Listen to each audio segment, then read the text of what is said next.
They are here for the NWA. They are here for the Crockett Cup. And you are here with us. And we are so happy that you are joining us this evening for night 2 of the Crockett Cup. I'm Joe Galley, joined with Tim Storm. And you know, it's Velvet time here at the Crockett Cup. How exciting. We've made it to this point. We're making history tonight, Velvet. We are making history. We have so much in store for you guys at home tonight.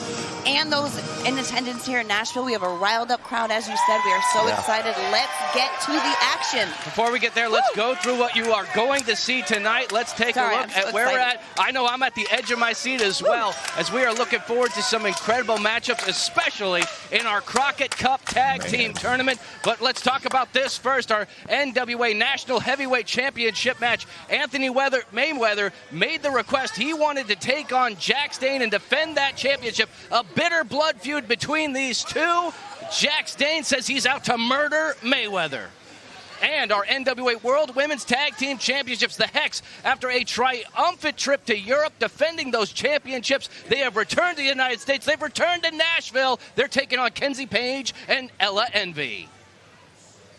And also tonight, we're bringing back the NWA Junior Heavyweight Championship in a final fatal four-way matchup. Homicide, Darius, Lockhart, Colby, Corino, Aries. One of those men will become our new NWA Junior Heavyweight Champion.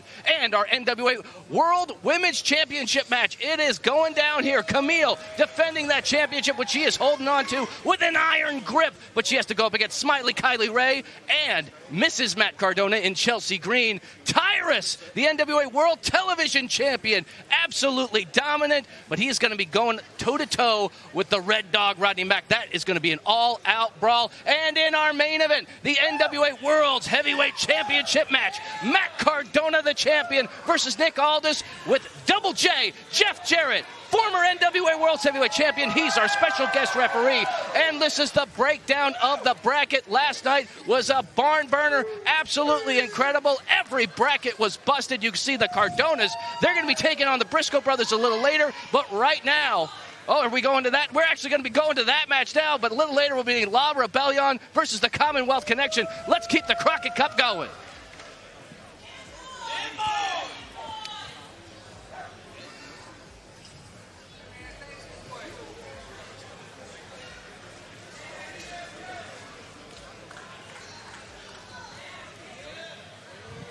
The following match is semifinals Crockett Cup Tag Team action. Introducing first, the team of BSK and Mike Knox. They are the Cardonas. An 11th seed team making it to the semifinals. You never know what you're going to see here in the NWA, especially in a tournament the style of the Crockett Cup. Victorious over the Pope and Mims and also over the Fixers. And I know, Velvet, you're certainly not a fan. Not a fan. Just took the wind out of my sails right off the bat. Was not expecting this to be the opener. Like I said last night, I'll say it again, say it a million more times. I hate Mike Knox. Not a fan of the Cardonas at all. Can you blame me? No, not at all. Not from what we've seen, not before the actions that we've seen with them before. But it doesn't matter how we feel. It matters how well they do in the ring in the semifinal and potentially into the finals if they can get a big victory here. And like them or not like them, they've made it this far. This is a grueling competition. It's down to the gritty. All of these guys have been through a battle. They're going to be feeling it. Here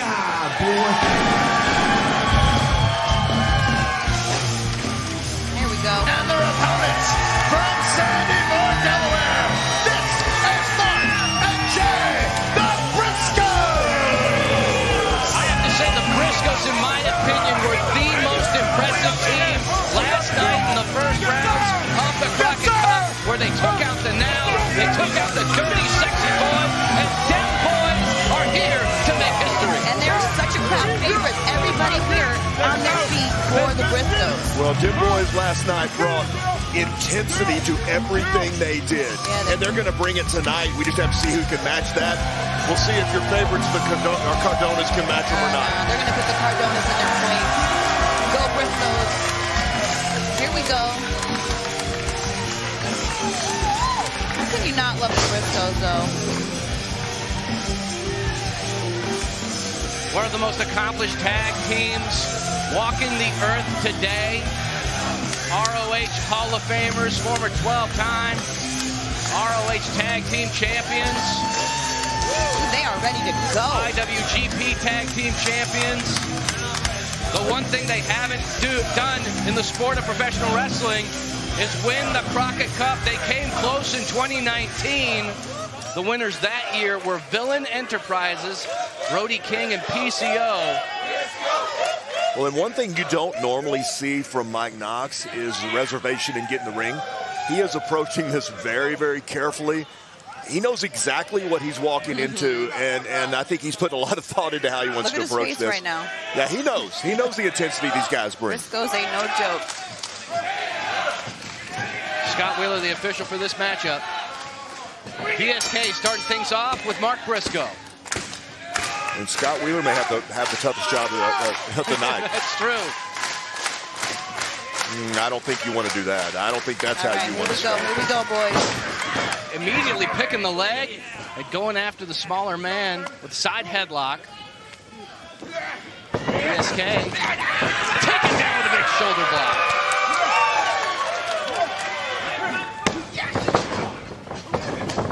Sidestep by Mark Briscoe. Duck under into the head scissors from VSK.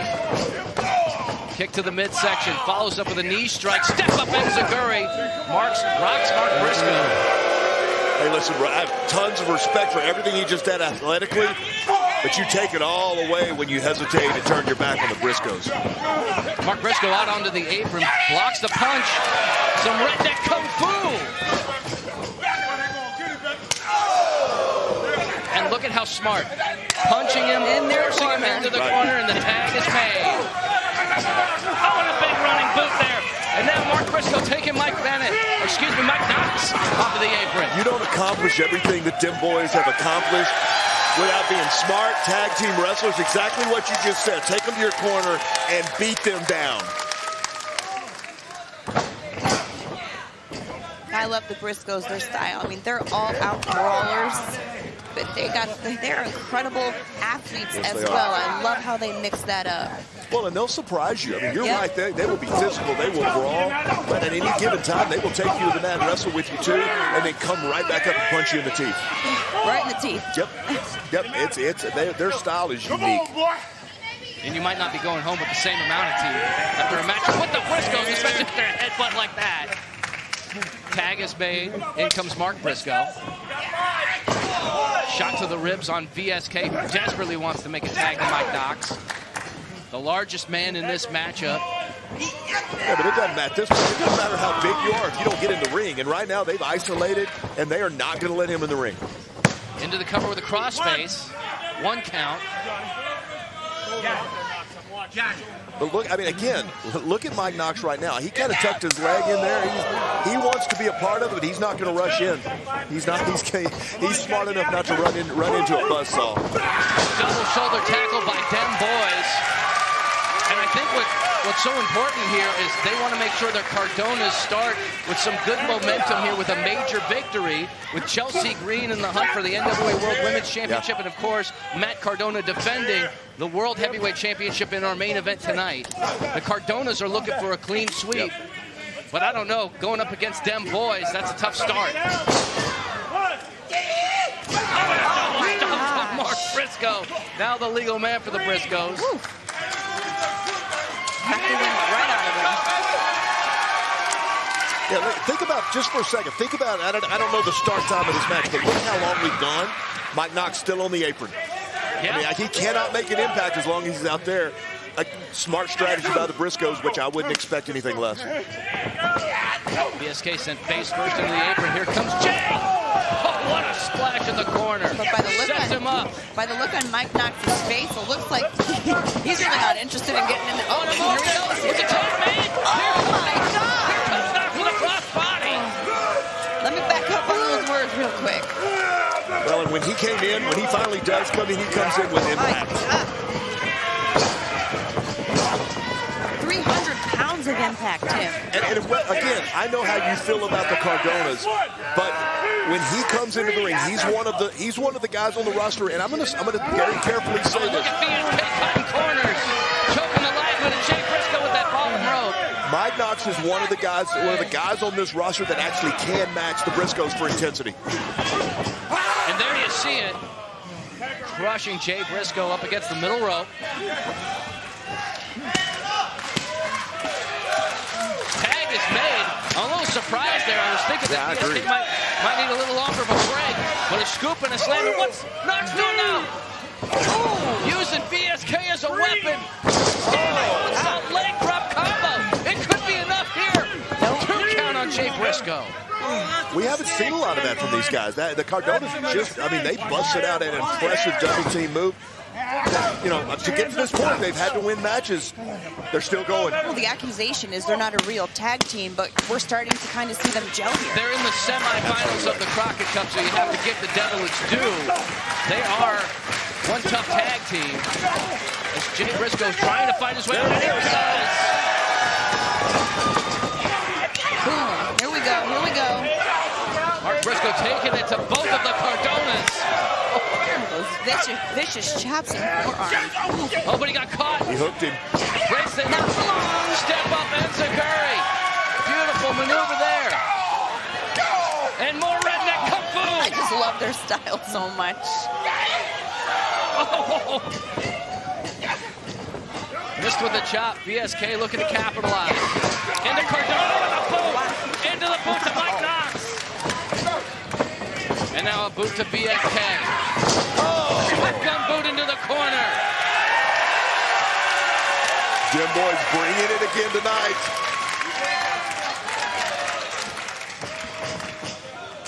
Oh my God. Swinging his arm like a baseball bat. And I would bet you it feels like a baseball bat right now, too. Perfect maneuver off the top rope. Will it be enough to eliminate? Oh, so close.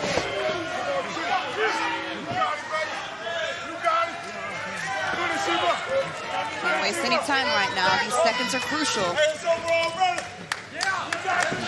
Jay Briscoe telling the fans it's over already. Up onto the shoulders of Mark Briscoe. Oh, he's clawing at the nose, clawing at the eyes. Oh, pushes Mark into Jay. Oh, rising knee strike.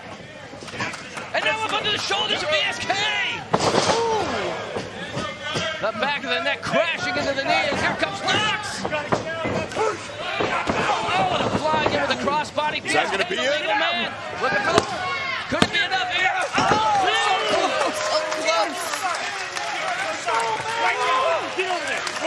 well, think about that. Knox was not the legal man right there. That may have cost him the pin. That was, and that's why Scott Wheeler had to get in his face. And look at him getting into Mike Knox's face again. He's got to be in his corner. He's got to hold on to that tag rope.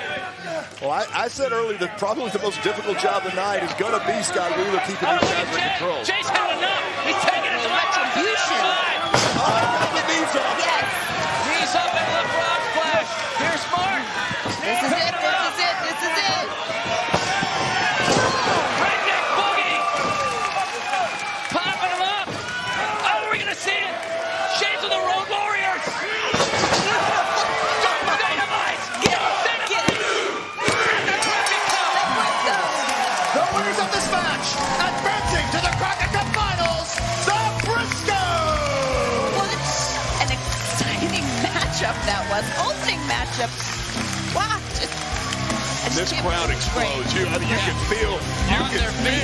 Crockett Cup, baby. That's Crockett it. Cup. On their feet for this semifinal matchup. We know one of the two teams headed to the finals. This is the NWA. This is the Crockett Cup. This is tag team wrestling. Wow. They got the count going. They know how many more they need. They're holding up right now. Yep.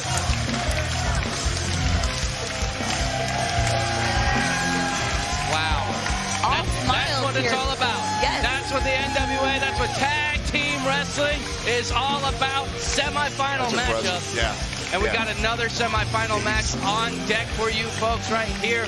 We got the Commonwealth Connection. They're going to be taking on La Rebellion, but you can see on this graphic here, the Briscoe brothers, they're one match away from making history, but they're going to have to beat either La Rebellion or Doug Williams and Harry Smith. That match is coming up next. This is going to be exciting. Yeah. Oh, my gosh. I mean, and who do you choose? The Briscoes set the bar real high. There's not an easy out in this entire tournament. The Briscoes know it, but they held up the finger. One more. That's what it's going to take to win the Crockett Cup. That One much more. closer. There it is once again, holding up that finger, feeling confident, feeling like this could be their moment, this opportunity, something that slipped through their hands back in 2019. But now we're here. It's 2022 in front of this red-hot crowd here at the Nashville Fairgrounds. They could make history, or maybe it'll be one of these other teams, but we got to keep things moving along. Let's get to it. The following is the final semifinal match of the Crockett Cup. Introducing first, the team of Doug Williams and Harry Smith. They are the Commonwealth Connection. Doug Williams and Harry Smith defeated the ill-begotten and Gold Rush yesterday to qualify for the semifinal matchup. We heard them during the pre-show, during that interview.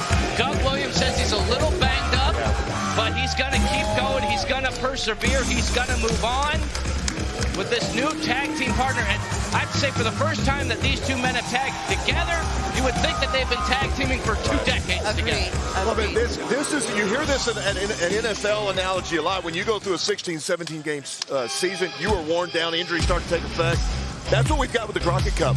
These guys have gone to war, and they are feeling it. They are the NWA World Tag Team Champions, the team of Mecha Wolf, Bestia, Sensations. They are La Rebellion. You see what they're holding. They've got this, and I know, as an old school wrestling historian fan, that's the original Crockett Cup. That's the original belts that came with the tag team titles. That's exactly History behind those titles. And that's what the NWA is. We are wrestling history, and again, you're getting to be a part of it, getting to see it. But for these guys to walk out with those belts, they understand the significance. They understand how important that is. And once again, we want to thank David Crockett for bringing those items of wrestling history right here to the Crockett Cup, to the Nashville Fairgrounds, held high above the heads of our current champions. And we're going to be seeing David Crockett, who's going to be joining us on commentary a little later in the program. But I like Harry Smith and Doug Williams not backing down, not showing any fear, showing laser focus. You can't show fear. You can't back down. This is the Crockett Cup. Well, there's no room for that. And what I'm seeing is almost like an analysis. I mean, you can look across, and like you said, no fear. But they're breaking it down already. Like they know their opponents. They know what they're going to have to do. They're looking for weakness.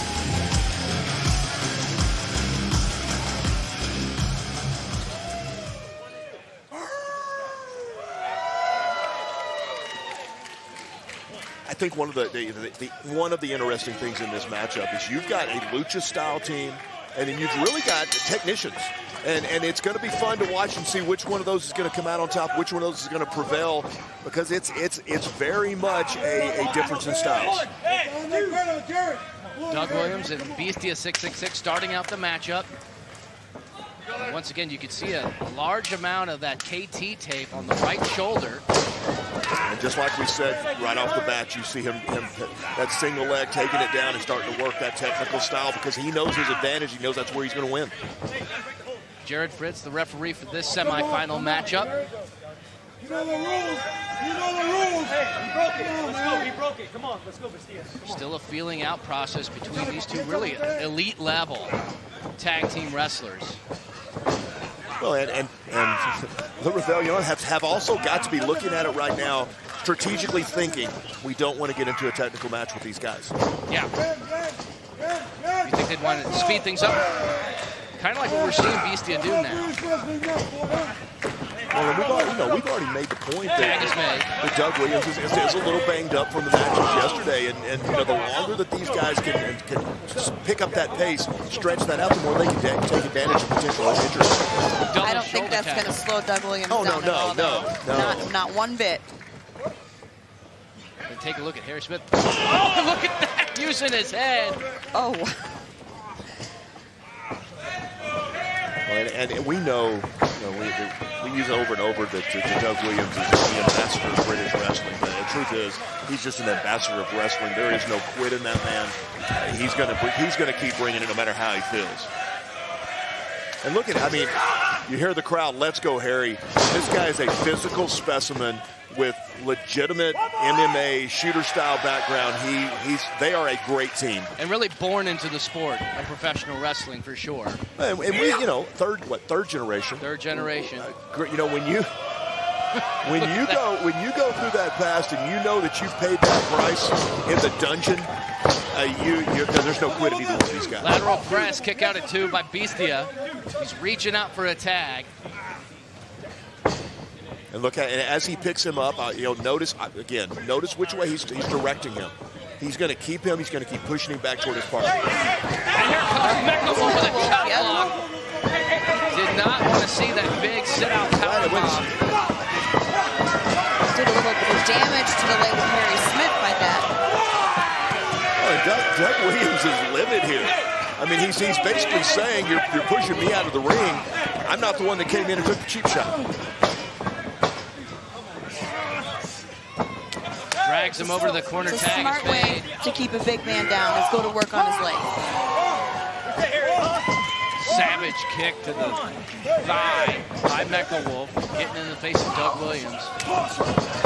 And we're seeing sort of a different side of La Rebellion that we're not seeing yesterday. They came in, They were a little overconfident, They were a little cocky. I mean, they are serious as a heart attack in this matchup. Well, and they, yesterday was a little bit of a wake-up call for those guys, too. I don't, like you said, it seemed to be a little overconfident. And Velvet, back to your point, if you get a big guy and you get him to the mat, we're all the same size once you get a guy down, and they're trying to take those wheels out from Harry's head. Harry, once again, using his head as a weapon into the midsection of Mechlewolf. Yeah, he's having a hard time Damage getting is it done to the leg. Beautiful drop kick into the cover. Shoulders are down, 2 count. And Mechlewolf wasting no time, quickly into a tag. Here comes Bestia. Again, going after the leg. Well, and there's a reason these guys, and Joe, what's the number? How many days have they been champion? There's a reason why they have retained those titles for so long. They can bring any type of strategy, technique, and what they've chosen right now. Quick tags in and out. They're concentrating on the knee. They found a weakness, and that's a knee that they've caused, and they're just going to stay on it. Yeah, they're just going to keep him in the corner and keep on. More than 200 days as champion after defeating Aaron Stevens and Kratos at NWA 73 in St. Louis. They've gone on to continue doing several battles, especially south of the border in Mexico. Oh, what a maneuver there. Stretching up to the end of the dragon screw. The dragon screw, that can tear ligaments in your knee.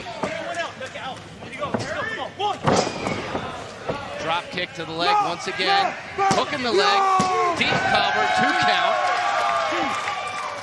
So much damage has been done to the leg of Harry Smith. What is it going to take for him to get back to his feet, to get back in this match?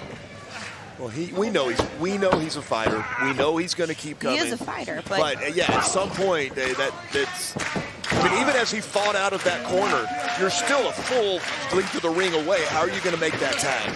He's going to have to find a way to cut that ring off. Missed with the Enziguri. Bestia saw it coming. Beautiful power slam. But has the damage already been done? Yes, it definitely has. Can he make it to his corner? He's got to use all of his upper body strength to drag himself to Doug Williams. And he's got a chance here. He's got a chance if he can make that tag. Languishing in pain. And no, he's electing not to make the tag. There it is. Tag made to Mechlewolf. Oh, now the tag to Doug Williams. Comes in with a clothesline. Taking it to Mechlewolf. Ducks the clothesline from Mechlewolf. Flies through the European uppercut. Shot to the midsection. Another European uppercut. Well, and I think Doug Williams is moving better than he was last night. Maybe he needed a night to get loosened up and get going. But he is rolling right now. Oh, he's still in pain, but that pain does not slow him down at all. He doesn't miss a beat. I mean, he made the comment earlier before the night started that once that adrenaline gets going, once his blood gets pumping, you don't feel it. Yeah, he's got to bring it. Setting him up. Double underhook. He hit it. Into the Tiger driver. Oh, that was hard and right on the nose. And And now a drop kick again to the leg of Harry Smith. Well, Harry trying to come in and help his partner. La Rebellion right now, they're breaking the rules, the tag team rules. One man legal in the ring. But we've been seeing this throughout the match with them. Step up Enziguri. But it is a precision attack, legal or not. It is a precision attack.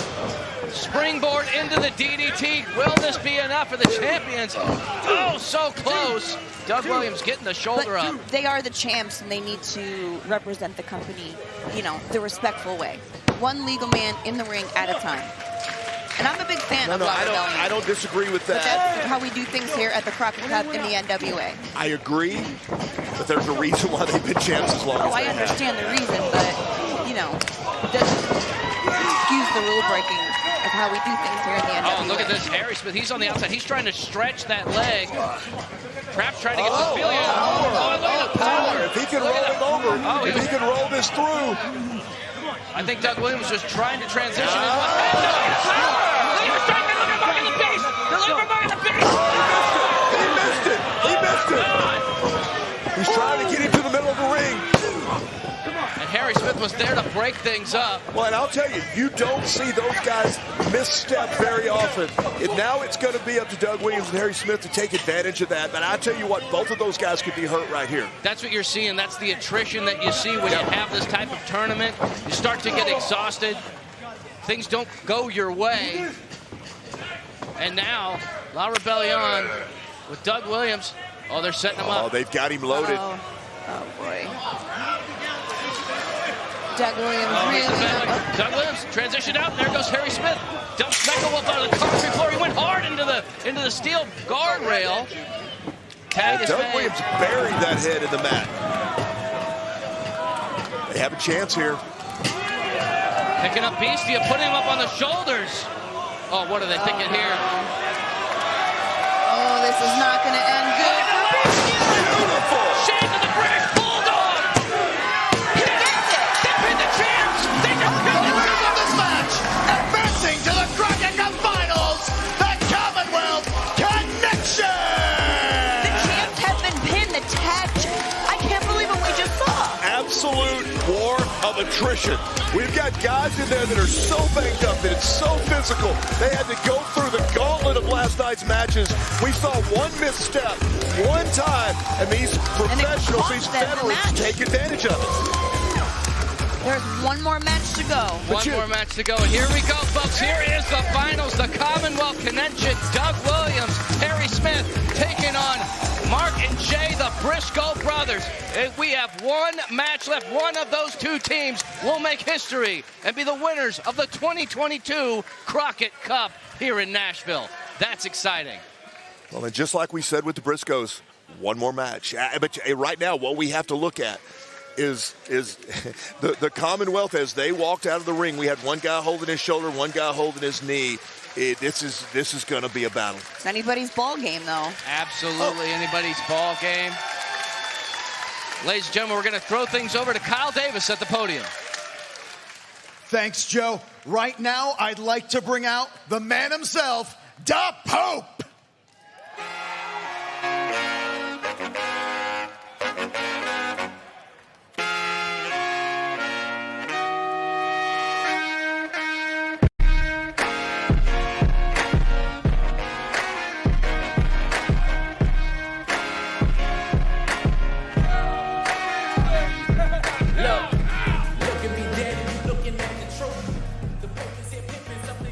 Pope, thanks for joining me out here. I have to ask, you just saw that match. Those men destroyed each other. You got eliminated earlier in the Crockett Cup, yourself and Big Strong Mims. But isn't there a little part of you that's probably happy you didn't have to take any of that?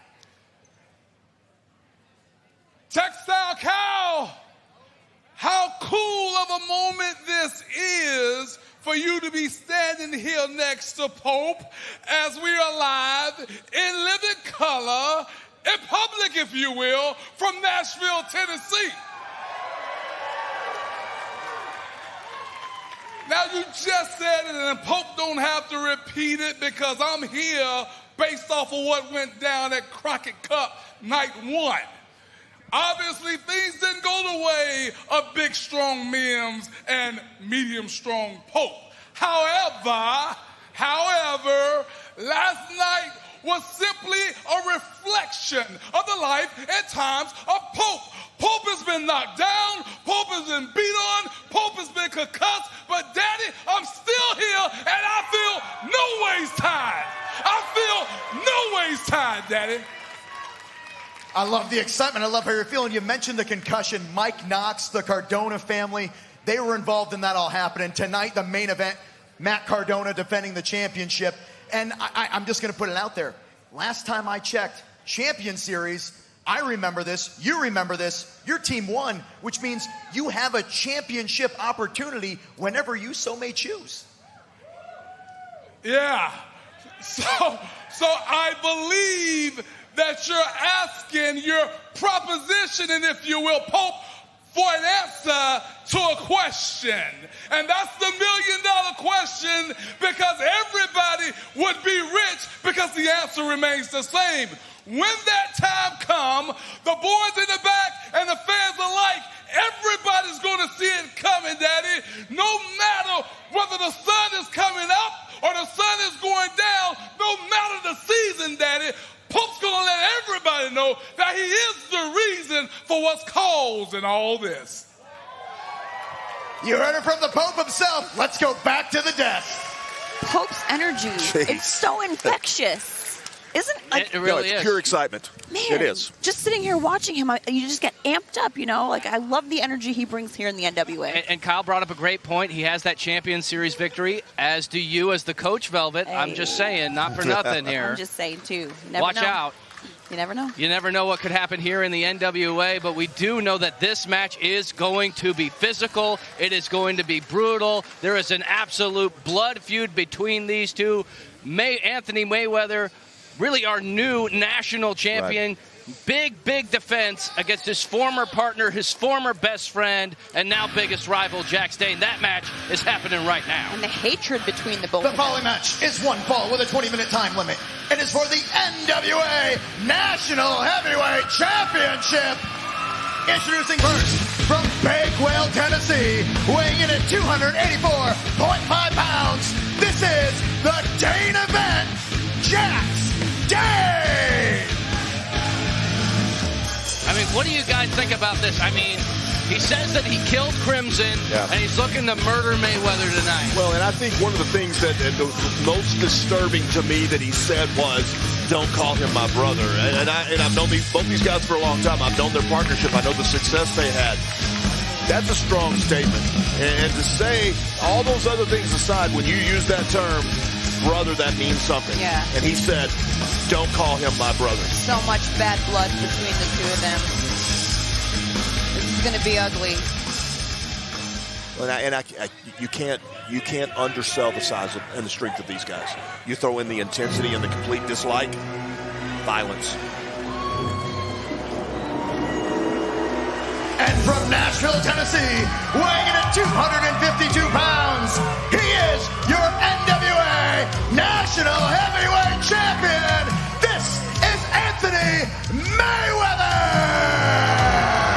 It was just 33 days ago in Oak Grove, Kentucky, an hour north of Nashville, in front of his hometown crowd, in front of his family, Anthony Mayweather defeated Chris Adonis to become the NWA National Champion.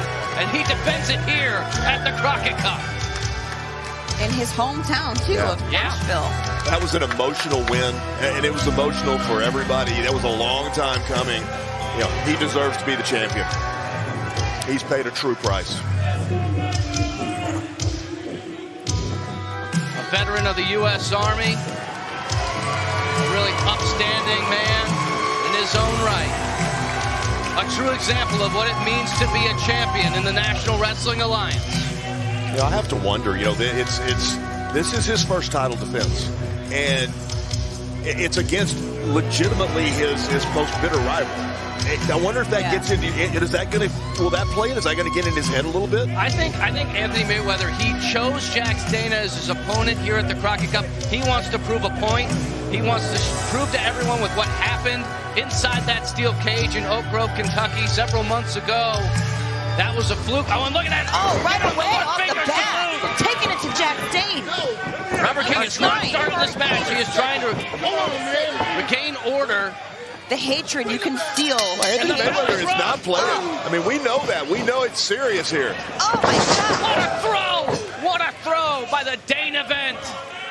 Again, let me point out, you cannot undersell the size and power of both of these guys. The fact that he just launched Mayweather over his head is impressive. Halfway across the ring, yes.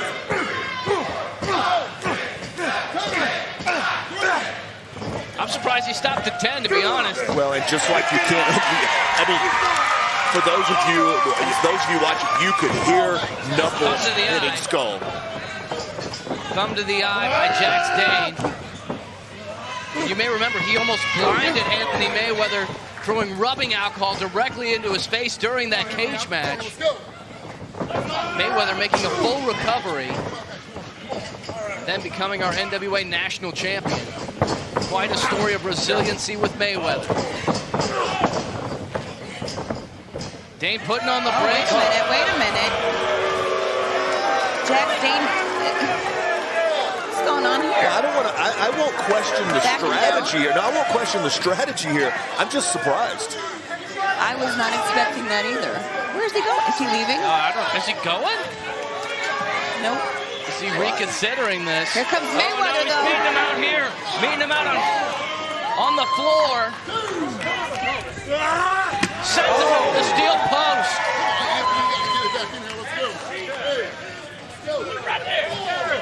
I don't think the violence of this will surprise any other side. These guys, it's boiled over to a hatred level. That's what I was saying. They absolutely hate one another. So I don't think the violence of this is surprising. The tactic is a little surprising. Jax Dane rolling right back outside the ring. Gotta wonder about the strategy that Jax Dane is having right here. I mean, he came to the ring looking like he was ready for a fight. Now he's backing down. Well, and part of me wants to say that these guys know each other inside and out, that as tag team partners, as long-term friends. But I don't think Anthony Mayweather knows the new Jax Dane. I don't think anybody knows what you can expect. I don't think anybody knows the new Jax Dane, to be honest. We're almost seeing well, wait a minute. Mayweather could win by count-up, but no, he runs into the forearm. Almost as though Jax Dane was baiting him in to that brutal forearm. Oh, what do you think Jax does? No. Oh, and reversal by Anthony Mayweather. And right back outside. Our lead referee, Robert King, says you can't win it up there. Oh, my God, he came flashing down. He took out Jax Dane. Managed to get enough contact with the midsection of Jax Dane. As Anthony Mayweather shaking off the effects of that attack on himself. But you have to question it. Is this a championship strategy? Is this how you would approach it to retain your championship? Or has this become so personal that it's a blood strategy? It's gone above and beyond personal for Tim, in my opinion. From what we've seen between these two men now and in the past, Velvet, you're right. But we legitimately just saw Mayweather crash and burn. And as a champion, you have to look at those kind of things. You have to think ahead. You can't just react emotionally no matter how much hatred you've got. And I think what happened during that dive, Anthony Mayweather came down real hard on that left knee. Yeah. And now Jax Dane sees it. He has found a new target. Yeah, you've got it, Joe. You nailed it. I think you're right. I think on the outside that knee made contact, made impact with the concrete. And Jax Dane, you've got a big bullseye. Oh, that wasn't a knee. Bullseye. That wasn't a knee. Crushing the cojones of the man formerly known as Crimson. Now listen, I can tell from personal experience, Jax Dane and I have gone to battle in multiple states, in multiple rings throughout the United States and other countries. This man is an animal. He is violent. And you know when you step in the ring with him, he is going to try to hurt you. That's what he does. And right now he's got a target on Anthony Mayweather's knee. And this could be not just championship problem, this could be career end. Mayweather fighting back though. Chops to the chest. Vicious chop. Not even phasing Jax Dane, though. Not even phasing him. Oh, Crimson sent into the post again. This time shoulder first. And now Jax Dane using the middle rope. Cutting into that calf muscle with the middle rope. Well, and this is starting to look like more of their recent matches, right? I mean, you mentioned the cage match. You mentioned the last time in Kentucky. And this is kind of what we've seen. These guys have gotten more and more personal, more and more violent, more and more physical. And right now, our champion is not getting, he's in trouble. And again, he's got a big target right now on that knee. And Jax Dane is we talked about this earlier. Jax Dane is doing what he has to try to win a match. He's going after it. But Jax Dane, I don't think he will be satisfied with just winning the title. I think he's going to take great pleasure in wanting to humiliate Anthony Mayweather. You guys agree? I know, not just humiliate, but hurt him. Yeah, he wants to take him out of commission permanently. As he's stepping through, looking for that half Boston Crab. What better way to humiliate and hurt somebody to take that title away from him? Especially as hard as Anthony Mayweather worked to get to that point. If he can take that. He has. He's worked very hard to get to the championship. And now it could be taken away from him just like that. Well, and that's a pain, that's a humiliation that goes beyond physical. That's an emotional problem. That's a confidence problem. But again, not to take anything away from Anthony Mayweather. This match we're in the heat of this match. It's a long way from over. Slamming that knee into the canvas. Man, he's hurting. He can't even roll. He can't even roll to get to the ropes right now. Jax Dane is absolutely loving every second of it. Picking Mayweather apart piece by piece. He's getting what he wants, right? Jax Dane is getting what he wants. He's humiliating him. Trying to fight him. Oh, he's up to his feet! Not for long. Not for long. Mayweather fought up, looked him in the eyes. When you think Jax Dane is going to man up and looking back in the eyes, he kicks him right in the knee. I think he's looking for that devastating clothesline. Sizing that big move he's used to win so many matches, so many championships. He's got him sized up. Wait a minute. Wait. Can he get it? Looking for the backslide. Fighting with everything that he's got. But he's got to use the power. Yeah, he's got to use the power of that base to get him. Unable to do a transition. Look for the Polish hammer. Picking him up. Spinebuster. That hurt me. Oh, when he popped up just clutching that knee, can't capitalize. He may have done more damage right there to himself than he did to Jax Dane with that knee. He's not finished yet. He's looking for that big flying elbow drop. Oh, but can he climb to the top, though, with that hurt knee? I don't know if he can. If he can, it's going to be hard to maintain his balance. Oh, Jax is getting to his feet. He pushed Robert King. He pushed Robert King into the ropes. I mean, okay, technically I think he fell into Robert King. Again, I'm not defending anybody, but look exactly where Anthony Mayweather landed. And I mean his knee is draped over that top rope. Jax Dane with evil intent now on the middle rope, but Crimson answering back. Anthony Mayweather with the headbutts. This has become one of those things. Yes, it's personal, but they are fighting for one of the most preeminent, prominent championships our country has. He hit it! But he grabs the knee. But he grabs the knee. No, he can't. He's grabbing the knee. He can't get there. Beautiful elbow. He's struggling to even get to his feet. Yet he does. Now he sized him up. Oh, he can't get there. Couldn't get there. Oh, no. This could be at the beginning of the end. Is right here. He gets out of it, though.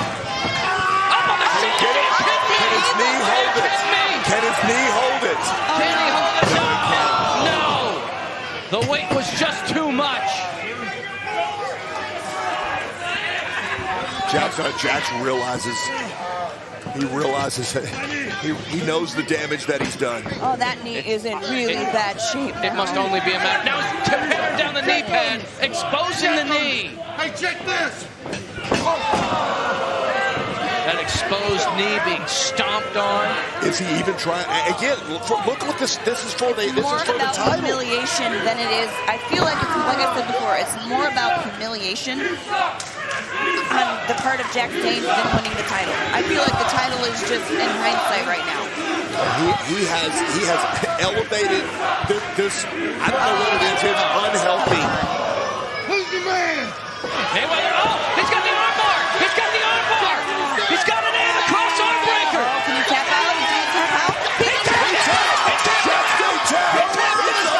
And still NWA National Champion, Anthony Mayweather. Not see that coming. Out of nowhere. He did what he had to do, though. That knee is way too broken down for him to have continued, so he did what he had to do. That is a great time. And Jack Dane can't even believe it. Yeah. He is stunned and in disbelief. He thought he had the match won. All of a sudden, Mayweather locks in that cross arm breaker. If you don't tap, that arm will snap. And Jack Dane knew it. He knew he needed to save his arm. And Mayweather basically really winning the match by the skin of his teeth. So much damage is done. You can see him clutching that left knee. He can't even get out. I think we're going to have some medical personnel come and help him to the back right now. He can't even get out of the ring right now. I mean, but he's leaving. He's leaving under his own power. Exactly. And he's leaving with that national championship. Look at the smile. Why is there a smile on the face of Jack Dane? What is there possibly? Is he just happy that he hurt him? Yes, I believe that. We talked about humiliation. Maybe that's what it is. I believe that's all it is. Well, thumbs up to the crowd. Look at the face. Look at the smirk. I don't get this. It's sick. It's actually sick. That's a sick individual. The Dane event is a demented man. I don't know what is going on here. Did he just wink at the camera? What is he thinking? Oh, come on. Oh, Jax, no. it's over. It's over, Jax. It's over, Jax. Don't do this. Anthony, watch out. Don't do it. He's jumping in the crowd. He's jumping in the crowd. That's what that smirk was for. Oh. Hey, we said it's about humiliation. It's about hurting him. Taking out our members of security. It's over, Jax. Grabbing Mayweather by the head. Is this just about more damage? He's bringing him back to the ring. Well, he's got to be frustrated. He's got to be frustrated with that loss. He can't even walk.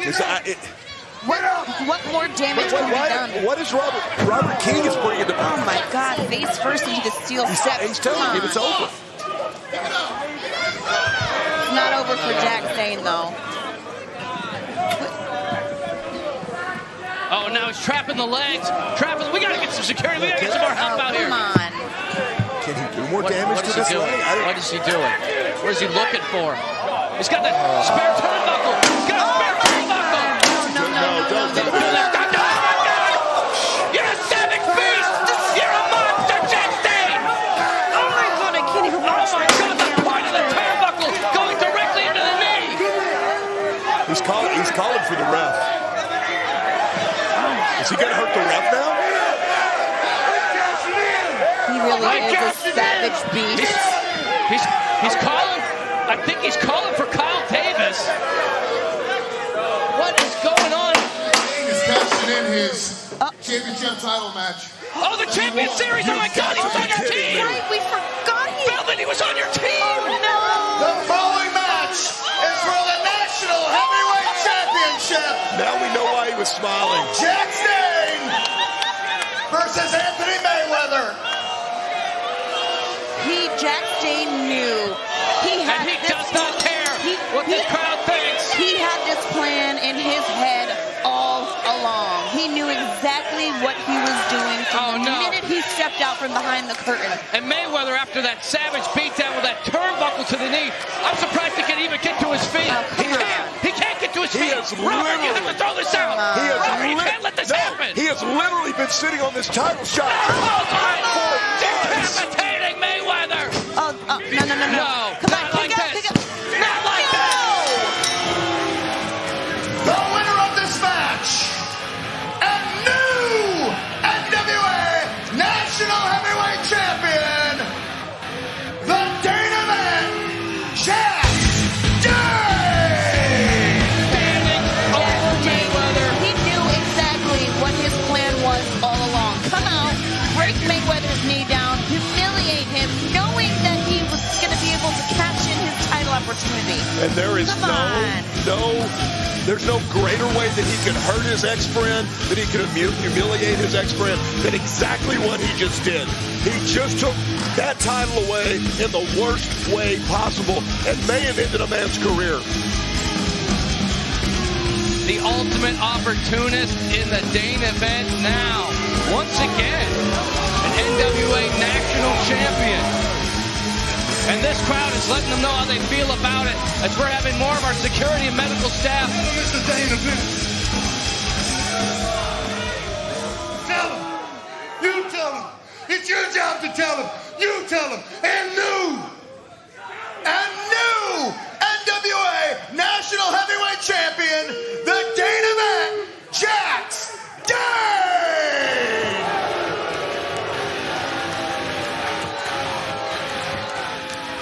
See Mayweather just clenching his knee in so much pain. And so disappointed. You can see it in his face. I don't know. Physical pain and emotional pain. I don't know which of those hurts more at this point. I think they go hand in hand. Wow. And as we bring things back here to the commentary table, I'm sorry that happened to him. I am too. I think nobody expected it to go that way here at the Crockett Cup, but the Crockett Cup is always full of surprises. You never know what's going to happen. You never know where things are going to go. And as you can see him being escorted to the back. But the damage has really been done, and our new national champion is Jax Dane. And the damage was done physically, emotionally. He humiliated him basically in his hometown for the thing that he's worked so hard for so long, and that's that national title. And he just stole it. I'm sorry, but there's no other way of saying it. The way it was. Yeah, there's no other way of saying it. That's not how things are done here in the NWA. We got to keep things moving along. Our next matchup is the NWA Women's World Tag Team Championship match. The Hex returning from a European tour, defending that championship across the pond, but now they're defending it here in Nashville against the team of Kenzie, Paige, and Ella Envy. This team here is an accomplished independent tag team champions at New South Pro, and now they're coming here, and they want to be champions in the NWA. Let's get to it right now. The following match is one fall with a 20-minute time limit, and is for the NWA World Women's Tag Team Championship. Introducing first the challengers, the team of Kenzie, Paige, and Ella Envy. They are pretty empowered. These two come into the ring with an attitude, it looks like, huh? Well, they made it very clear they do not care what the fans think about them. They don't care what their opponents think. They don't care what anybody thinks. We should have seen them in the back. They had their own little corner. They didn't talk to anybody. They were very standoffish. They ate alone. It's like, hey, ladies, let's take it down a notch here. Okay, the NWA is built on respect and etiquette, which these two are not showing tonight. Have not shown earlier. And they are not. They don't like anybody out here. They really don't. Well, they got some heavy-hitting opponents that are going to be out here in just seconds, so they better get that attitude in check rather quickly.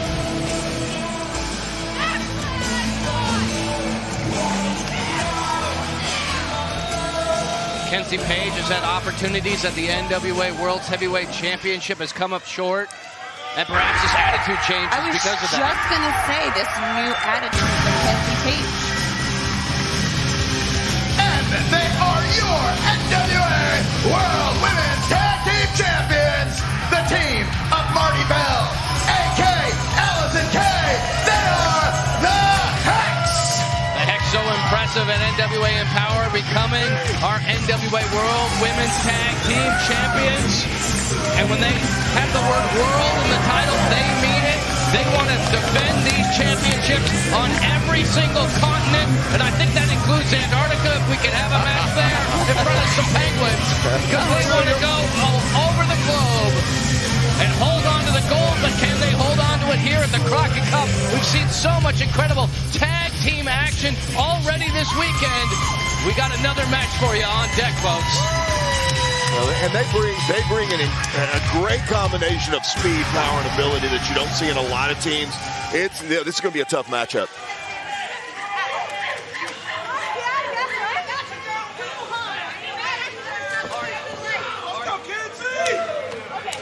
They seem unimpressed by the Hex. Oh, well.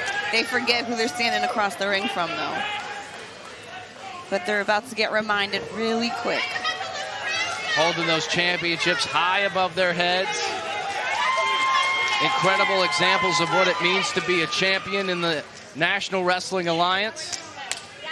Not afraid to take on any team.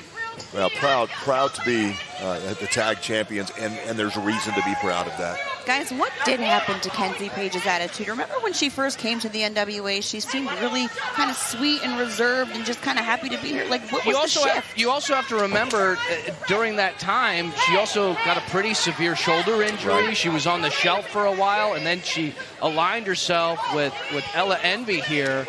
And perhaps Ella Envy has been some sort of bad influence on her. Maybe. Or maybe a good influence if they could become victorious and become new tag team champions. But either way, Kenzie Paige, she's coming in with a lot of attitude, and she's going to start this match off with Marti Belle. Well, winning matches seems to, prove that anybody in this business is attitude. If they can win this match tonight, their attitude's either going to better or worse, one way or the other. It's going to change. Side headlock takeover. Marti Belle maintaining control. Shots to the midsection from Kenzie Paige. Big shoulder tackle there by Marti. Oh, a little flex, yeah, a little flex. Showing that size. Ducks the clothesline. Went for the hip toss, transitions, rolls her up, hooking the leg, 2 count. Marti Belle bringing Kenzie Paige over to their corner now. Tag is made. Marti Belle sent into the corner. Oh. Little double team action by the Hex here. Blew her a kiss before she took her head off. They call this the Hex Express. Combination of moves. Pinky's up to Ella Envy. Pulls her out, center of the ring, hooks the outside leg, kick out by Kenzie. Is the pinky's up a good thing or a bad thing? Well, depends on who they're pointing it at, I suppose. Yeah. Catches that cross body attack. Powerhouse, that is Allysin K. Oh my God! A beautiful backbreaker, hooking both legs, 2 count. I feel like Kenzie is still trying to find her way here in the NWA, but she's made great strides so far. She's proven she can go toe-to-toe with anyone, any woman in the ring. And you have to keep in mind her age, too. I think she's only 20 years old.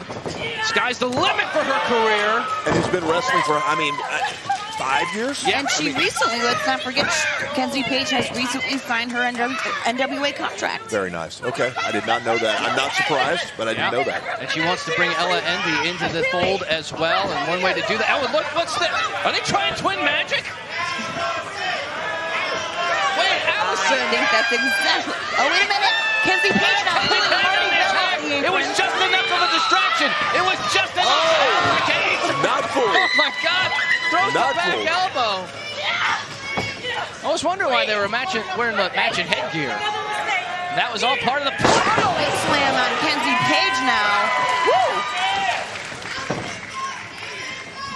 Pulls her in, hooks the outside leg, kick out by Kenzie. Allysin K is as powerful as any woman here in the NWA. Do you guys agree? Oh, without a doubt. Yeah, without a doubt. Her history in the NWA is amazing, and she's been able to match that power with anybody we've ever had. Blockbuster into the senton from the former Women's World Champion as Marti Belle with the penalty kick. Will it be enough? 2 count again, and Kenzie desperately trying to make that tag. That combination was fast and violent. Just the way the Hex likes it. Yep. Kicks, allows enough separation. Now we get to see what Ella Envy is all about. Oh. Matrix, look at the escape. Oh, and a drop kick. And backstabber. And now Marti Belle. When teams, into the cover. When teams become champions like the Hex have, they have a tendency, and we've seen it, to grow and progress, and they start to gel. So when you see those combinations like that, that's just experience of being in the ring together that long. Throws Marti Belle into the boot of Kenzie Paige. Envy calling out, she can't lose her. One thing she certainly isn't And now with the distraction because Allysin Kay is out in the ring. Kevin Keenan, the referee, telling her to get back out onto the apron. Kenzie is she's such a great wrestler. She does not need to wrestle like this. She's better than this. Tag is made. We've seen her much better than, I'm just not agreeing with this kind of Kenzie Paige we're seeing. Cannonball by Envy. Pulls Marti Belle out. Hooks the leg. Kick out by Belle. As Allysin Kay looks across the ring, there's nobody that knows her partner's abilities, how much punishment she can take better than her. So when she looks across the ring, she knows if her partner's in trouble or not and when she needs help and when she doesn't. She recognizes that. Ella Envy trying to play some mind games with Marti Belle. As Marti Belle reaches out. Shots to the midsection. And to the face. Oh, she's right there. Pulling her by the hair. Pulling her by the hair. That was close.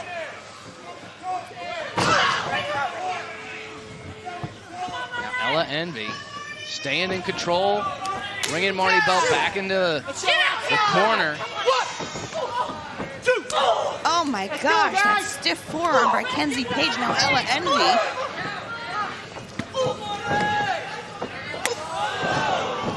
Big kick there by Paige. Will it be enough? Hooks the outside leg. I think Kenzie Paige has snapped right now. And that look on her face.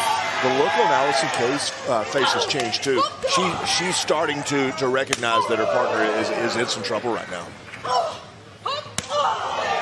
Belle fighting back now. Oh, they are slugging it out. Kenzie Paige shuts her down with a knee to the midsection.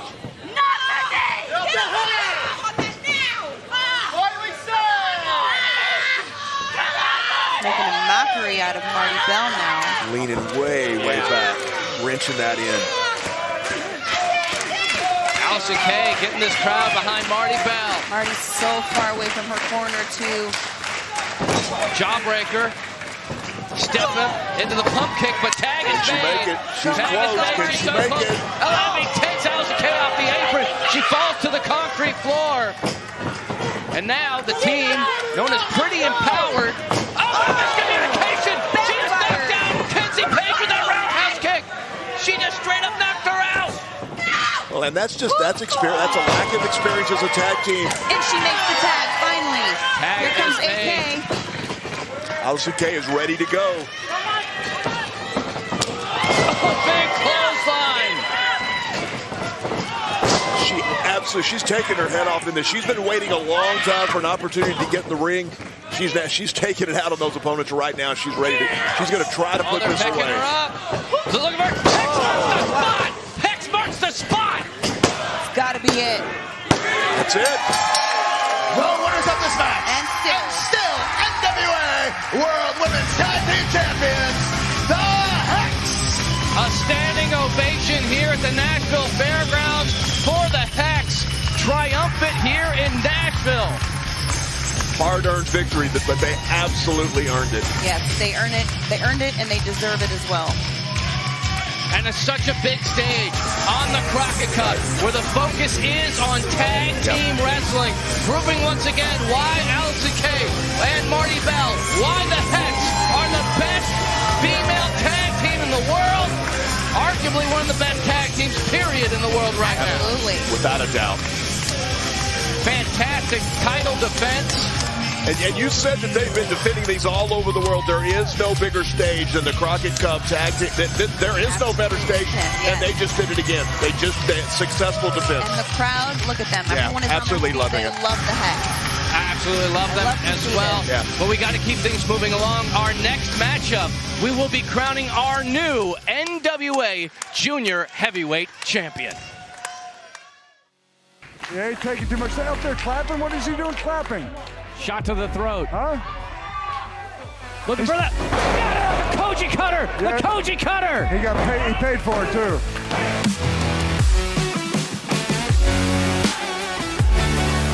Got him set up. Brainbuster. This has got to be it.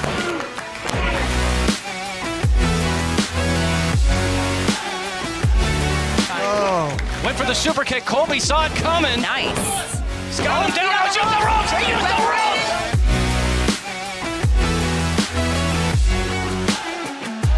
AJ wants to be a champion. Ooh. Use that incredible leg strength. Stacking him up. Are you kidding?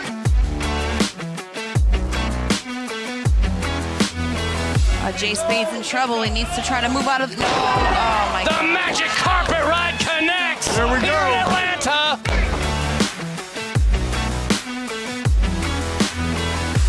You better hustle. That could be your ball game. That might be your ball game. That is your ball game.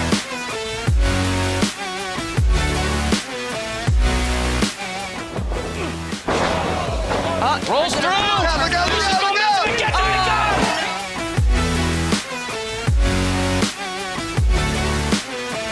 This match. Oh, knee strike! The knee strike! Could this be it? Could this be it? That's Wow. it, ladies and gentlemen.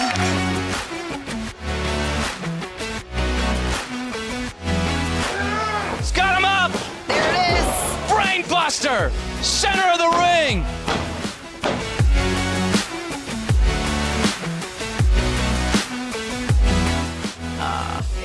Oh. Got him down! Shoulders to the canvas!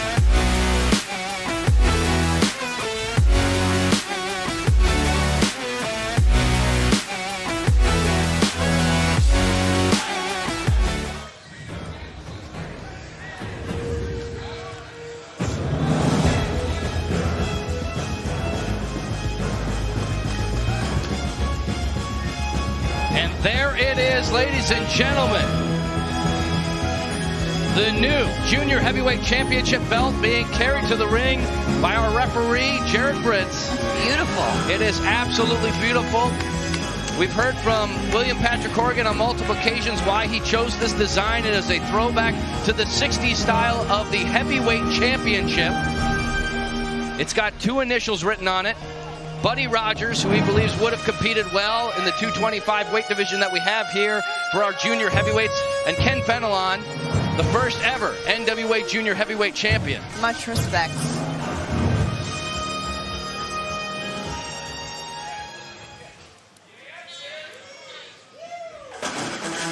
The following match is one fall with a 30-minute time limit and will crown the new NWA Junior Heavyweight Champion in a fatal four-way match. Introducing first, accompanied by the Fixers from Philadelphia, Pennsylvania. He is the last bastion of professional wrestling. This is Colby Corino. Well, that's one way to make an entrance here at the Crockett Cup. We got that cereal I love so much again. I guess it's still breakfast time. It's always breakfast time for the Fixers. But you know, Colby Corino, he is always hungry for gold. He is hungry for success. We see it all the time. He wants to make a mark in the National Wrestling Alliance. The son of a former NWA World's Heavyweight Champion. And now he wants to make his mark and become a champion in his own right here at the Crockett Cup. And he can do it.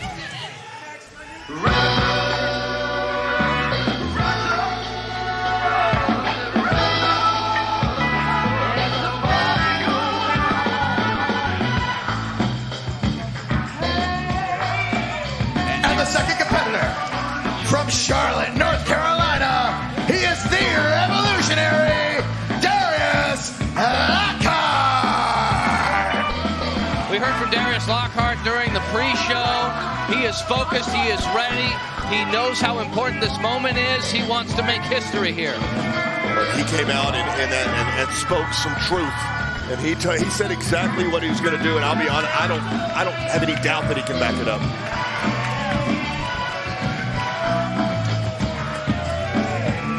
The revolution could begin here tonight at the Crockett Cup.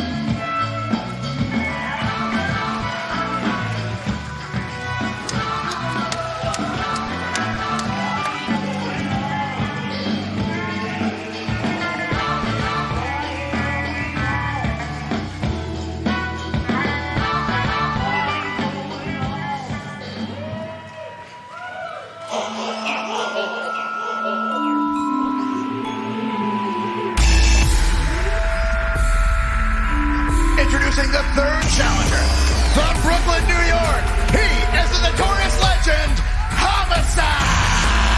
Can I just say happy birthday, Homicide? Oh, yeah, the birthday boy is in the house, Homicide. But he has been absolutely laser-focused on this championship ever since it was announced that it is coming back. We've seen it time and time again. He has had the easiest path in the tournament, winning that one big matchup, and he has been able to wait all the way to this moment, this chance for the title.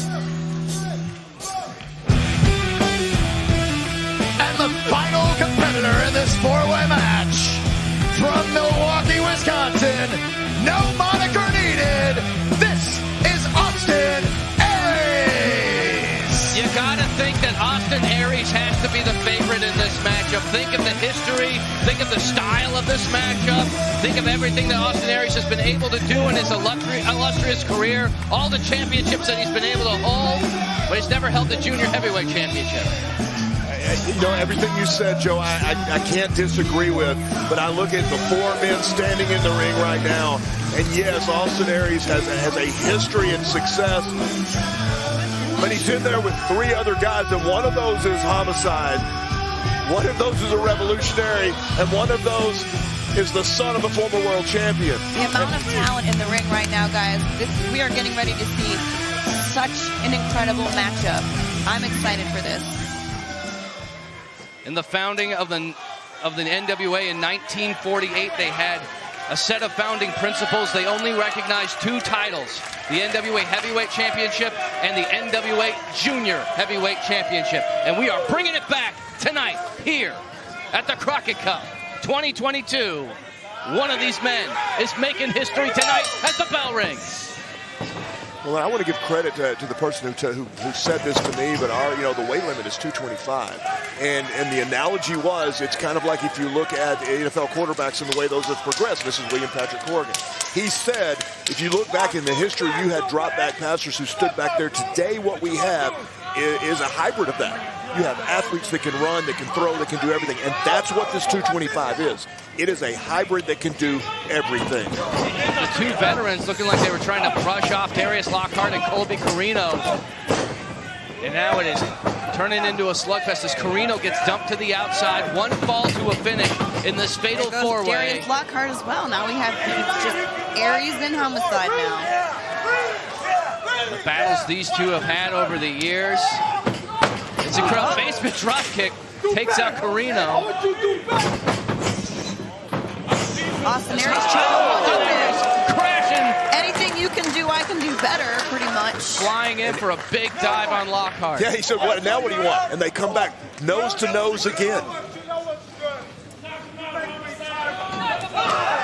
Punch to the face of Austin Aries. Again. Well, and to me, the question is, do you want to get into a slugfest with Homicide? No. No. Absolutely not. That's a no. Big kick by Aries. Gets sent over the top rope, lands on the apron. Oh, but a shoulder tackle in the midsection. Aries came crashing in hard on the steel guardrail. Homicide's calling for something big here. He's sizing him up. Corino was there. Corino was there for a spear. But Lockhart trying to do with a crossbody. Hook in the leg. First pinfall of the match. 2 count.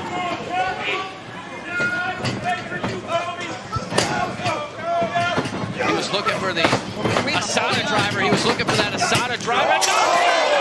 To the outside. Double dive to the outside.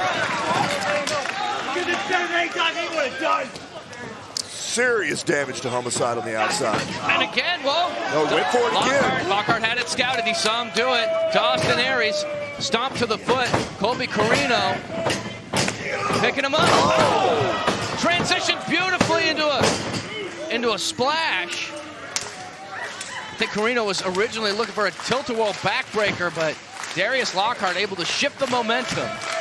And Lockhart has come out with some impressive offense early.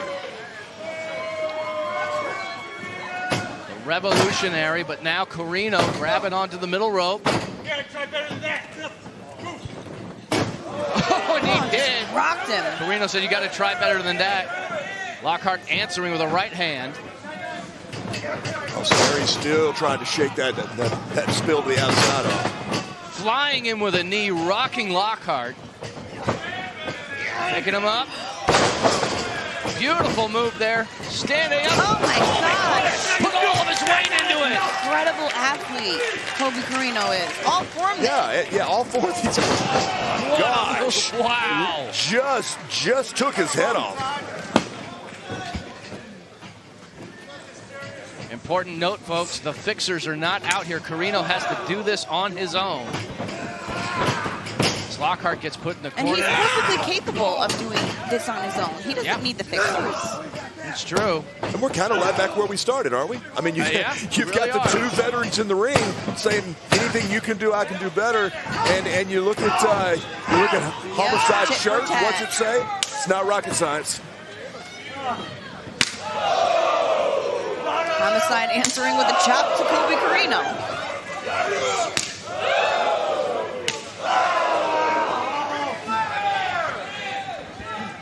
I feel like these chops are just going to get harder and harder. Oh, he's putting the face! He's putting the face! Right in front of us. Oh, my God, he took a piece of him. Wait a minute. I think he took a piece of him out. Aries is like, I'm not going to do that. I'm not biting Darius Lockhart. Well, and right now, I think Austin, isn't he a vegetarian? I don't think he does. I don't think he eats Touche, Joe. what you're seeing right now is really, oh my gosh. Oh my God. Drives This, Homicide's head right into the mat. the reason that William Patrick Corrigan established this title is he wanted a more physical, a more gritty, a more aggressive, and that's exactly what you're seeing right now. Sunset flip. Corino couldn't hold back. Rolls through, though. Stacking him up. Matchbook cover. Got to kick it. Transitioning now. Steps over. Perhaps looking for a sharpshooter. But look around. When you've got this many guys in the ring, though. He's got it locked in. He's got it locked in. It's not rocket science. Oh, but no, Homicide knows. He's defenseless. He's defenseless while he holds on to the sharpshooter. Aries rolls him up, shoulders down. Remember, folks, one fall to a back. The left chancery's locked in. Double submission going on. But who's going to tap first? Who's going to tap first? Oh no, both men in trouble. Homicide getting to the ropes. Lockhart's made it to the rope. Homicide can't get there. Homicide's so close. Is that yes, he does. He got there. He got there in time. Aries is not pleased at all. And all four of the men in there right now understand the importance of this title. Wait a minute, look at Colby Corino. Understand that what it means to be this renewed title. And they all knew right there, two men were within a half second of having that title. All it took was somebody tapping their hand one time. We haven't seen Austin Aries and Colby Corino go toe-to-toe yet. We're seeing it now for a first time here in the NWA. As Homicide goes after Darius Lockhart on the outside. Austin Aries, the big chop, and now Lockhart sends Homicide to the apron. I don't think there's a wrestler in the world today that's more decorated than Austin Aries. Tombstone pile driver. This has to be it. Homicide breaks it up. And decorated or not, he just about lost the match right there. Yep. He might be out of this match permanently. Setting him up, looking for a backslide. Darius Lockhart. He's trying to pin them both. Can he do it? Can he get it low? I don't know. He's got one. He's not on the canvas. And frustrated, a little frustrated there. Darius Lockhart thought he had an opportunity. Dumping Homicide out onto the floor. Now into the guardrail. The Asada driver. That's a move that he's won several matches in the past, but Austin Aries was right there. But he didn't really get all of it. Well, and the experience of Austin Aries there to know exactly where he was at, how to break that. I mean, they got too close. Like you said, their positioning was not right, and Austin Aries knew exactly where he was. Austin Aries, I think he's still feeling the effects of that tombstone pile driver.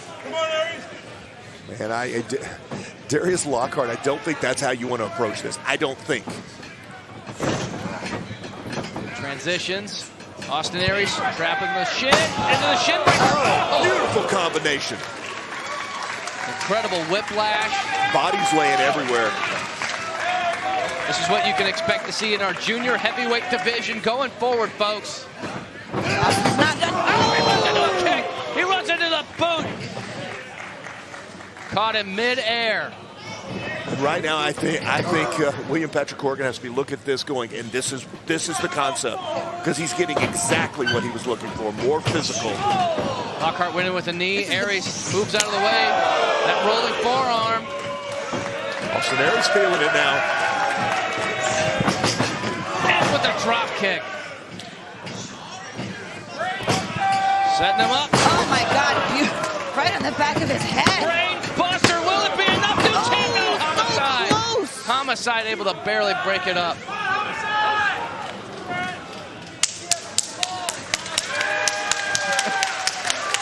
The crowd is divided here. I mean, there's so much going on, so much action.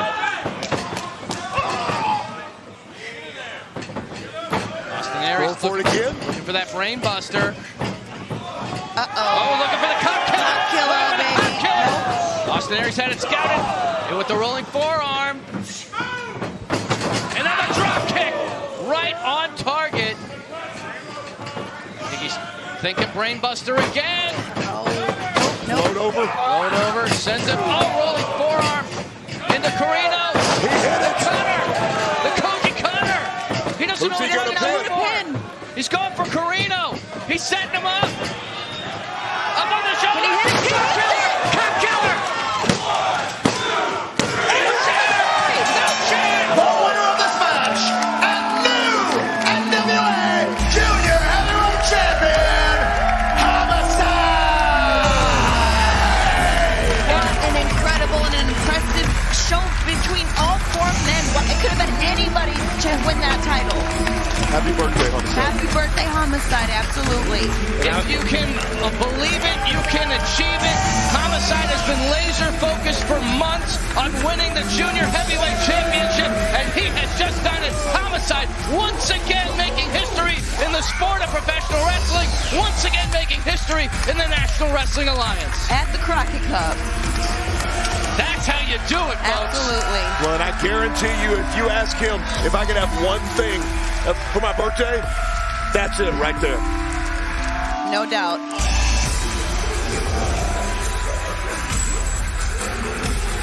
And you can see the marks of the battle, the blood coming from the mouth of Homicide. Congratulations, our new Junior Heavyweight Champion. Well, and I think you guys know this. You don't see a lot of emotion from that man. I don't hardly ever see him smiling. But you're seeing it right now because this is the Crockett Cup, and that title, just like everything else in NWA, that means something to him, and it means something to every single man and woman in our locker room. They understand the price that he's paid to be here. All the sacrifices, all the years, all the turmoil, and now the NWA Junior Heavyweight Champion. That's a proud champion right there. All right, we got to keep things moving along. I'm going to throw things over to Kyle Davis. We just saw it. Congratulations to Homicide, the new NWA Junior Heavyweight Champion. And right now, I'd like to introduce a man who knows a thing or two about winning championships. Allow me to introduce to you, Trevor Murdoch.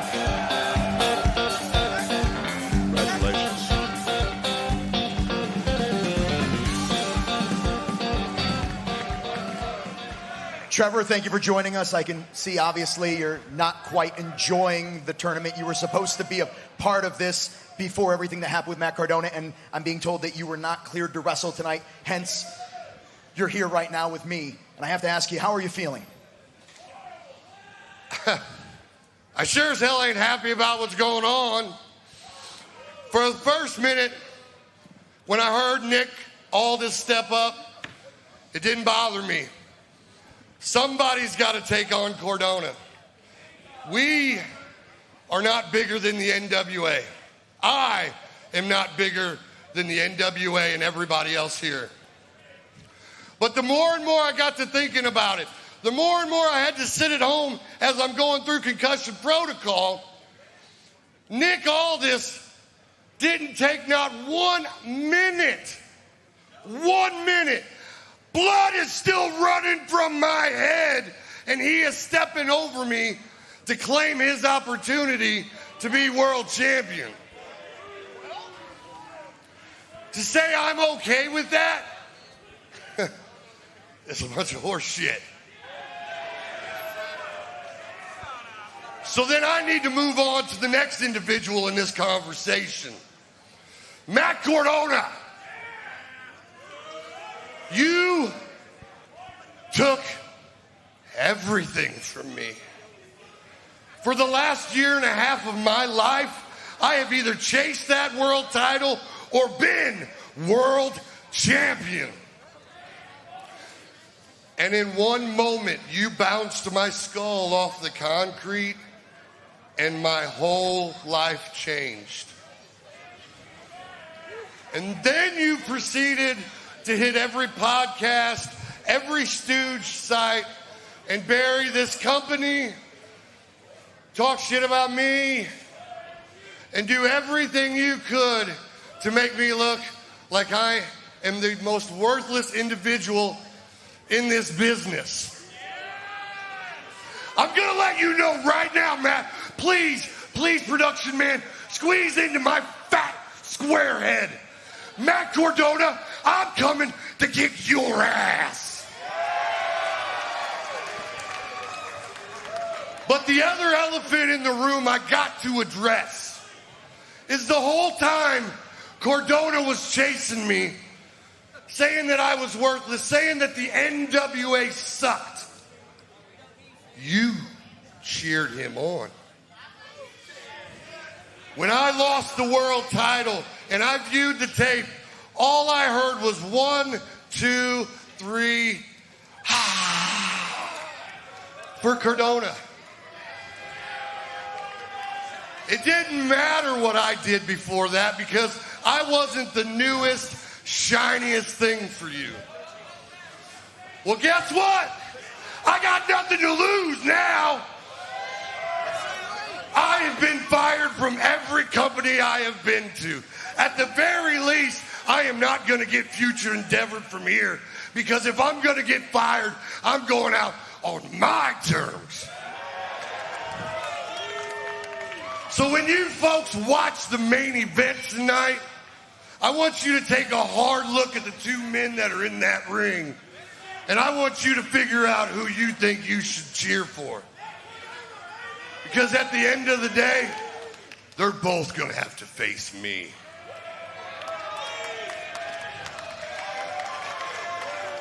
Let's go back to the desk.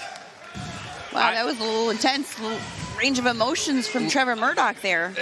He's laser focused. I think he's rocked. He's had time to think about it. He's upset now with the decision that Nick Aldis said. Nick Aldis found an opportunity, but he made it very clear he's coming back for that championship. He's still feeding on that emotion. No, he's not done yet. Well, and the thing is, and I don't take sides here. He didn't say a lot of things that were wrong. No. Right? All facts. That's an emotional, bitter man right now, and I understand that. I don't blame him. I understand that. Blame him though for that. No, what he's been through, like he said, he's fought so hard and so long for that championship, and for Mack Cardona to just come in here and just take it the way he did, and when you care that much, when you care that much about something, and you lose it, there is no greater pain. And I'm just telling you right now. Somebody's paying a price. That's right. It's the 10 pounds of gold. It is super important. It is the biggest prize in the sport of professional wrestling, at least for the men, and that's where we're turning things over to our women's division right now. Our NWA Women's Championship match is next. Kamille defending her championship against two women, Kylie Ray and Chelsea Green, in this triple threat matchup. Let's get to it.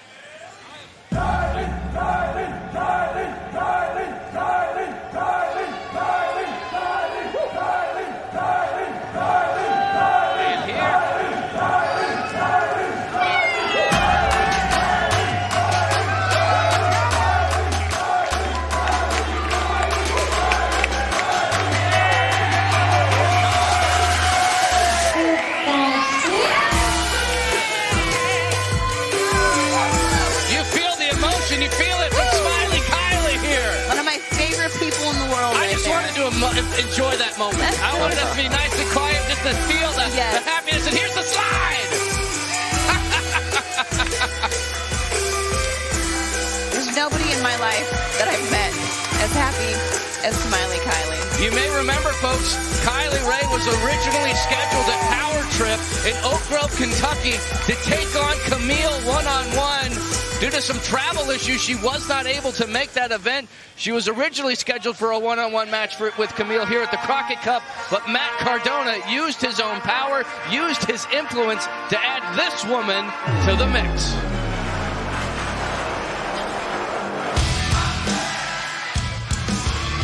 Here comes Chelsea Green, Mrs. Cardona, and you can notice something on her wrist is missing. Sorry, I don't care who it is. She's a Cardona. I don't like her. Do not like anything or anyone that has to do with, associated with. I mean, I don't even like their pets. I love animals. I don't even like the Cardona dogs and cats.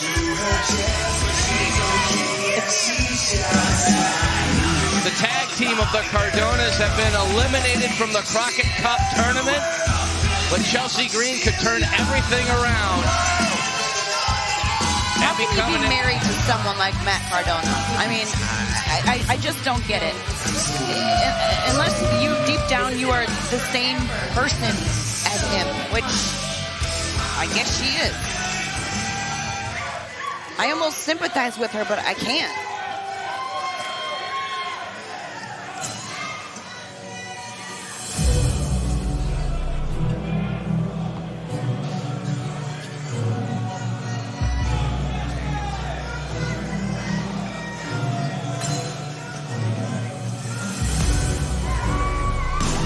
For more than 280 days, Kamille has been our NWA Women's World Champion. Look at her. With the Burke around her waist, and you can see by her attire, she is a gladiator ready to go to war to defend that championship. You may be looking at one of the greatest NWA women's champions of all time. She has been completely dominant from the time, well, before she even won the title. She's battled every single person they've thrown at her. She's battled tonight, too. She's done 2 out of 3 falls matches. She's done everything, met every competitor, and been successful. Including the 2 women that you see in the ring. She was successful against Chelsea Green at NWA 73. After Chelsea Green won the Cup at Empower. And she has beaten Kylie Ray in singles competition as well. But you have to keep in mind, in the most recent match, Kamille tag teaming with Missa Kate, she has a loss to Kylie Ray, when she was tagging with Tootie Lynn, part of the Smiley Blue Dragons. Kamille did not take the pin in that matchup, but it's still a loss. The following match is 1 fall with a 30-minute time limit. And it's for the NWA World Women's Championship. I find myself, I look at the first competitor in this fatal 3-way match. From Chicago, Illinois, she is just happy to be here, Smiley Kylie Ray.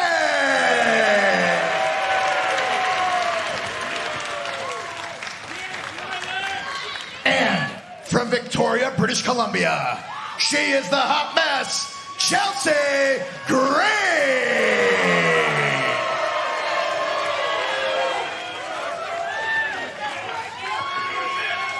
And from Durham, North Carolina, she is your NWA World Women's Champion, the Brick House, Kamille.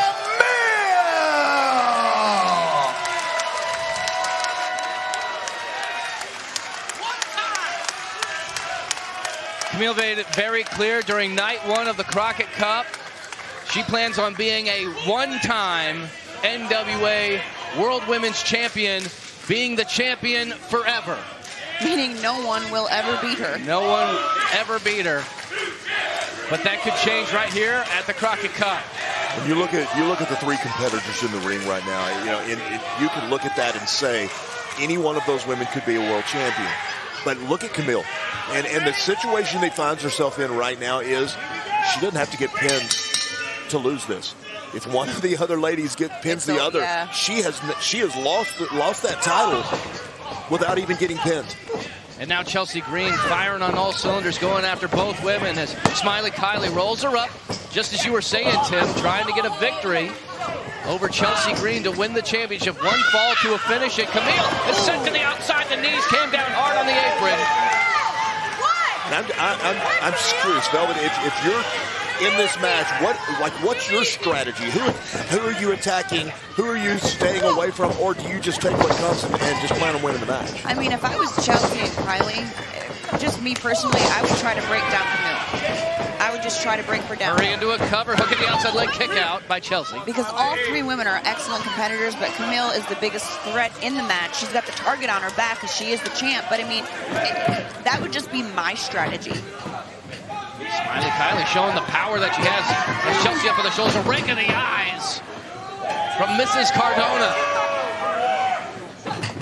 Mack Cardona in the main event here at the Crockett Cup as Kamille pulls Chelsea Green to the outside. When I was starting, Kamille kind of disappeared for the side. I was wondering if maybe she had some type of injury on the outside. I think she was just lying in wait. Well, whatever she did worked because she's now isolated the smallest competitor. Look at that. Look at the size difference. The brick house. Kylie's not a small woman either, so you can just see standing next to her. She's quite an athlete. Well, and I'll tell you the thing that has impressed me with Kylie is she can go from smiley to intense in a heartbeat. Oh, just like that. Yep. Beautiful suplex, hooks the inside leg and kick out at 2. Well, I think that could be kind of a ploy because she comes to the ring all smiley and giggly and happy, and I don't think her opponents take her as serious when they see that from her. And then when now look at that going into the cover after the gut-wrench suplex, and Kamille caught her and has a fistful of hair. And dumps her. Well, if you're Kamille, you have to be livid that you were put in this position. To now be in a triple threat matchup because Mack Cardona using his power as champion, demanding that his wife be put into this matchup. Can we not say that anymore tonight? Can we not say the C word? I think we have to, unfortunately. Unfortunately, we have to.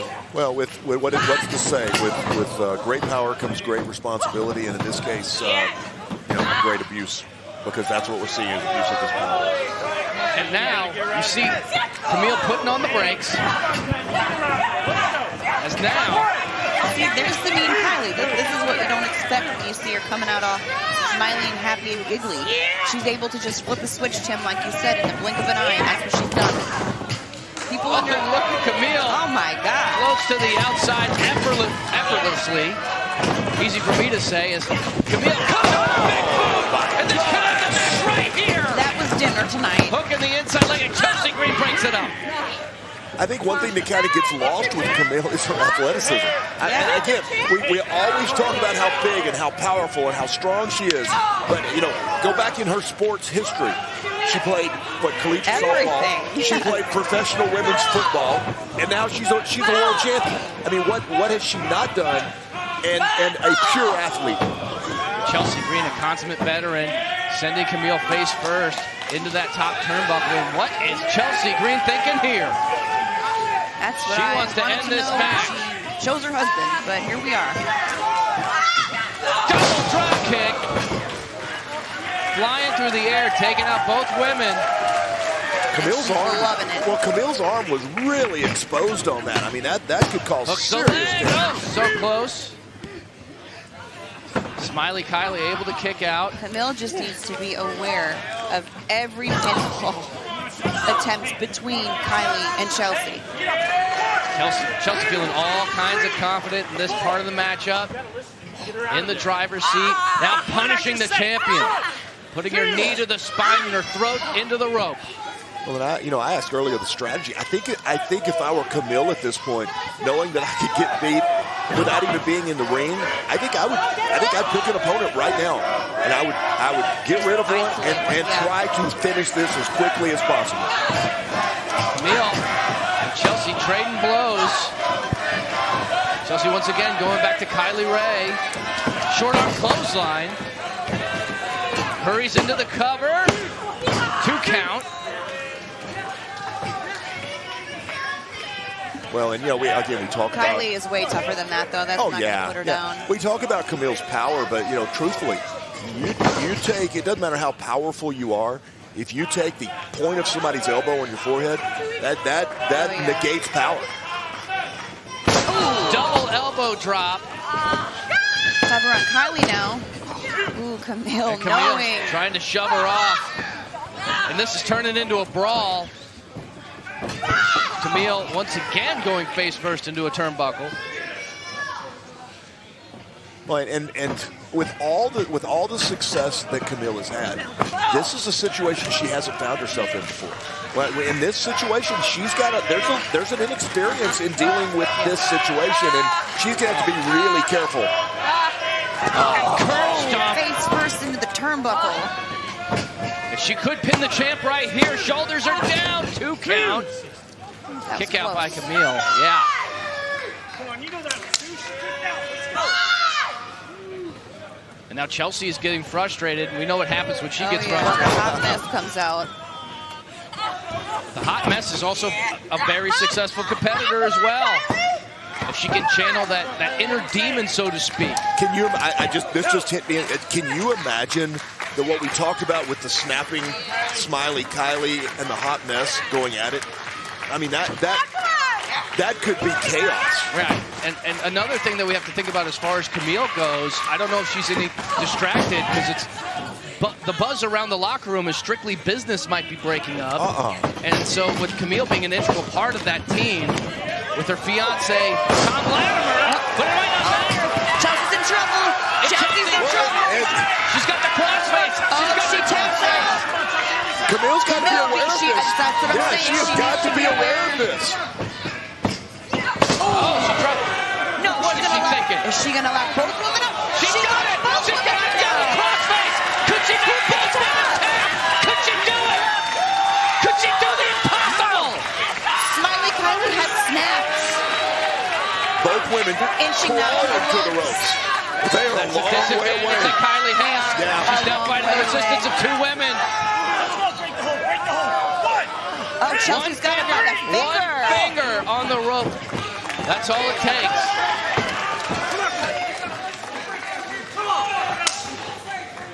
And if Kamille was distracted by what's happening with strictly business, that all has to go right out the window. You can't be distracted by that in a match like this. You're absolutely right, Joe. You can't afford any distractions because your focus has got to be right now on the 2 women in the ring trying to take your title. Kamille back in control now. Driving the shoulder into the midsection. Kylie Ray, she's trying to fight her way out. And Kamille, look at that, just picking her up effortlessly onto the top turnbuckle. And one of the reasons that she's in control is she went back to, her advantage. She's now showing that strength, that power that we talked about over and over. Clubbing blows to the Chelsea back. Green now. Looking for an avalanche German suplex, perhaps. No way. Kamille with the point of the elbow drops down Green. She's got her hooked. One. She might have it here. Here comes Chelsea again. Oh, no. Oh, no. Found another opportunity. Oh, my God. Superplex powerbomb. All 3 women down now. Chelsea needs to capitalize if she wants to win this championship. She needs to hurry into a cover. Someone needs to hurry No, into she a knows cover. it. Look at her face. She knows it. Kamille, watch it. Oh. Going over to Kylie Ray. Shoulders are down. Kick out. Hurrying over to Kamille. You can't waste any time. Both this time, and Kamille kicks out at 2. She took too long. She did, but again, logically, again, another attempt. I think the one that took the most damage on that was Kylie. She went for that pin first. She went for the second pin, but now the hot mess finds herself with both men. I think Chelsea just ripped some of her hair out. She might be going a little crazy.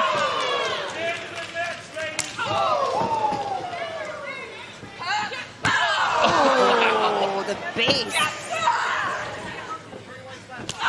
Double chop by Chelsea Green. Answered back by Kylie and Kamille. High five. Okay. She tripped her. You see that? That's that Kylie I was talking about right there, baby.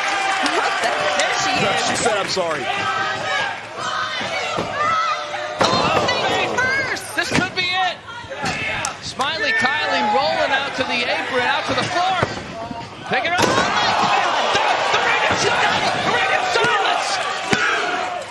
Oh, so close. How insulting would that have been for Kamille to win this match with Green's husband's own move, the radio silence. And it's just a matter of being too close to the corner. She had it. She had it. Just too close to the corner. Torture rack position. Perhaps she can make her tap. She hit it. She hit it. 1, 2, 3, 4. Kamille had it one. Kamille just had this one. She doesn't even know that she knocked the 3 out. She doesn't know what happened. She didn't see it. Kamille is frustrated. She is livid. She knows she had this match won. Oh, and she's backing up. Scott Wheeler's trying to compose himself. Runs in with a knee. Follows it up. Trying to take out both women. Oh, she went over the top. She went to the floor. Camille's out. She's out on the floor. Kylie going to the ref now. Kylie Ray understands exactly the position she's in right now. She sees the opportunity. For everyone who's ever doubted Kylie, this may be her moment. She hit it. She should do it. No champ. No champ. No champ. So close. Kylie was so close. And she's arguing. It was 3. It was 3. Oh. This crowd is on their feet for this women's title matchup. Oh, so close. Kylie Ray, she is livid. She thought she beat Kamille. Kamille with the spear. With the spear. You know what this means. And still. The winner of this match, and still NWA World Women's Champion, the Brickhouse, Kamille! What a brutal, hard-fought match between all 3 women. It could have been anyone leaving tonight with the NWA Women's title. And here's Tom Latimer now. Well, recognize the odds that she just overcame. I mean, she legitimately could have lost without getting pinned. My question right now is, where is Chris Adonis? Normally, Strictly Business would be out here, so perhaps the rumors are true. There is something going on with that team, but there's nothing a question between the relationship between Kamille and Tom Latimer, her fiancé, congratulating her on a dominant victory here at the Crockett Cup. Hard-fought victory. And I thought she was going to be out of the match after going over the top rope and spilling out on the floor. Somehow she found a way to get back in and deliver that spear. Well, we said it when we said it to start with. You're potentially looking at the greatest NWA Women's Champion of all time. That's saying something. And Bravo she to just all proved 3 it right women. there. Yeah. I mean, that was incredible. Yeah. That was incredible. Putting on a clinic. Well done. With Kamille standing tall with the Burke in hand. Well done. An iron grip. I don't know any woman Why is he on the planet that's going to be able to take. For you. You folks at home can't see it, but they were standing over us right over here. Okay. I think they were sending a message. Well, that's a great Perhaps they were win. listening before when we talked about you having that Champion Series opportunity. I don't know. Well, we don't need to go there. Never say never. We're not here to talk about me tonight. We're here to talk about the wrestlers of the NWA. I couldn't agree more. We got to win. move things on right now. Another big championship match, and this promises to be an all-out brawl. NWA World Television Championship match. The Red Dog, Rodney Mack, has had an illustrious career. He's never held gold in the NWA. He could change that if he could beat the Manster, Tyrus. The following match is one fall with a 20-minute time limit, and it's for the NWA World Television Championship. Introducing first, from San Antonio, Texas, weighing at 250 pounds, this is Rodney Mack. Rodney Mack made an incredible impact when he came into the National Wrestling Alliance. You may remember recently he did put Dane on the shelf for several weeks after breaking his jaw with 2 quick punches to the face. This guy's got hands like hammers, and he can knock you out with them. Well, I've survived matches with Rodney Mack numerous times. He is absolutely right? He is absolutely the real deal. He's got MMA experience, and I'm not saying anything that other people don't know. The man lettered in 3 collegiate sports. He is a phenomenal athlete, a history in professional wrestling. Tyrus has created this title for what it is. He's got an opponent tonight that's going to take him to the limit. That's right, and this may be his greatest opponent yet.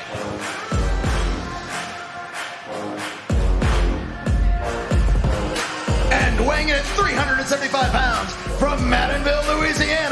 He is accompanied by Austin Idol and is the NWA World Television Champion. He is the Great American Monster, Tyrus. Tyrus has been dominant. Doesn't matter if it's the squared circle or cable news prime time. He's a winner wherever he goes. He's defended this championship 5 times successfully. Oh, and here comes Austin Idol. Can somebody just... I got a little news for you. Actually, it's big news. This is big global news. Now, normally you'll see the great one, the universal heartthrob, Austin Idol, accompany my world television champion, 6'8", 375 pounds, half man, half monster. That's why I call him a monster. He is Tyrus Smash. But tonight I'm not going to do that.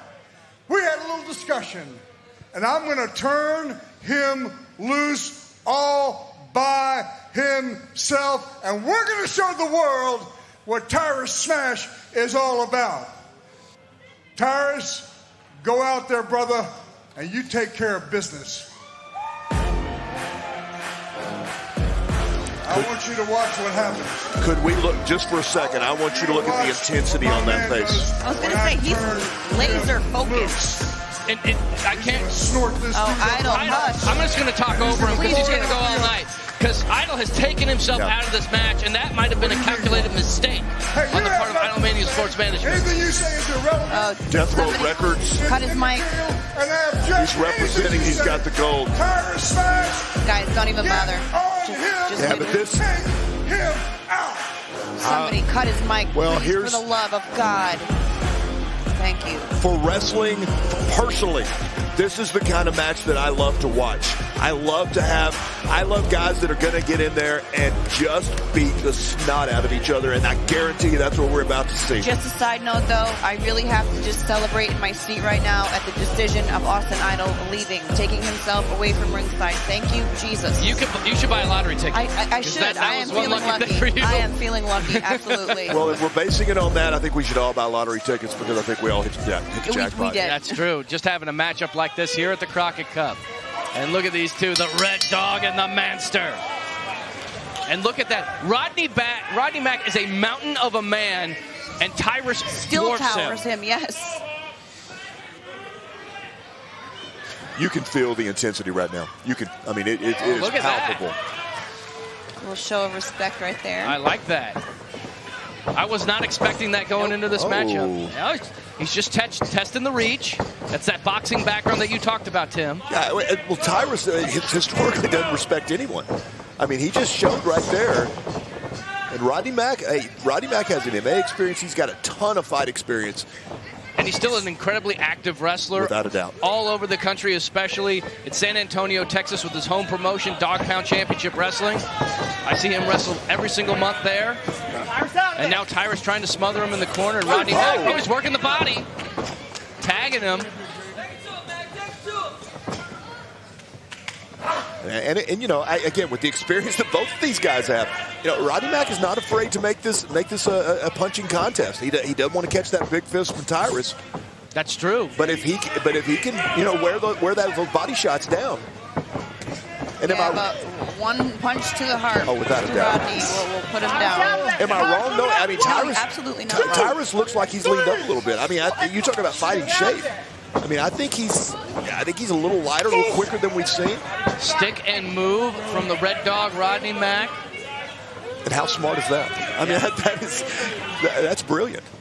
Trying to keep out of the reach of the Manster,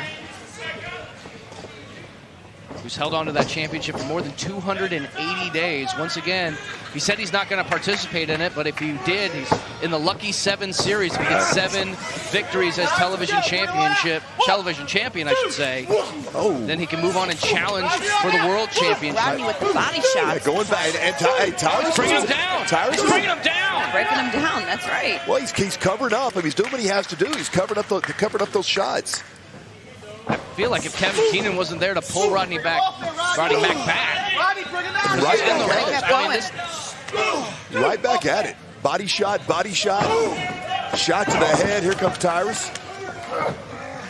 Tyrus now just manhandled and put him into the middle turnbuckle. If anything, I think that just pissed off Tyrus. Oh, and now into the post, and now he's dumped onto the apron. And what you don't want is a pissed off Tyrus. No. Rodney Mack grabbing that shoulder now. That could be a devastating shoulder injury. You take out that shoulder, you're going to take away all that power in the punch. Tyrus just going to work on that shoulder. Just pounding away. This is not a position that Rodney Mack wants to find himself in. To have a man that big wrenching in on that shoulder, but he's going back to the body. He's trying to wear him down. Using that good arm. But Tyrus so powerful. Let's not forget, Rodney Mack is married to Jazz, a legend in her own, of women's wrestling. So I feel like he strategizes his matches around her a lot of the time. An integral part. Yes. As Rodney Mack just gets tossed like he's a lightweight. But still, the Red Dog refusing to yield back to his feet pretty quickly. Splash in the corner. Oh, man. And that might be enough there. All that weight coming out. Not even a 1 count. Not even. But still 375 pounds crashing India.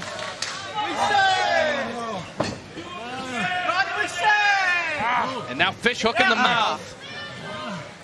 Tyrus is cutting corners now. Well, it's kind of like saying you don't want a ticked off Tyrus. You don't want to insult Rodney Mack either. Ask Jack Dane about that. Yeah, absolutely. I'll break that jaw. And now Tyrus is putting his weight right under the throat. Smothering the Red Dog. Another clubbing blow to the back. Slow, methodical pace of this matchup. Let's go. 1, 2, using that posterior as a weapon. You start listening up, right? Get him out of here. 375 pounds. Yeah, what we've seen from Tyrus is he will use anything as a weapon. Every part on his body. Well, there's the elbow. Considered a weapon. There's the double fist to the back. We've seen the foot to the throat. We've seen him throttling those arms. We've gone after his shoulder. And still targeting that shoulder. You know, Rodney Mack uses that euthanizer, his version of the $1 Million Dream, to win matches. I don't know if he'd even be able to lock that in on a guy like Tyrus. Mack trying to fight back from underneath now. Well, but look at Tyrus' face. Those punches to the gut are starting. They're landing. But they're starting to register a little bit. Like early on, you didn't see any kind of reaction. You can see. Keep in mind, this is a little deeper than Tyrus is used to going. Cardio might be an issue here. There's usually that 6:05-minute time limit. 100%. But not in big pay-per-view championship matches. Standard 30-minute time limit for this match. So maybe that was the plan by Rodney Mack all along. Let's drag him out into the deep water. Well, and that's why Billy Corgan booked this match. He wanted to see Tyrus against a tougher opponent. He wanted, because that's not what we've seen. Something different. I mean, not to take anything away, especially from the into the cover. 1 count again. That's got to be frustrating, Tyrus. That big elbow. This could be it here. Another 1 count. Yeah. Tyrus's face, he's getting a little frustrated with that. He's not used to this. Yeah. This is totally out of his element. Grab to the throat, yeah.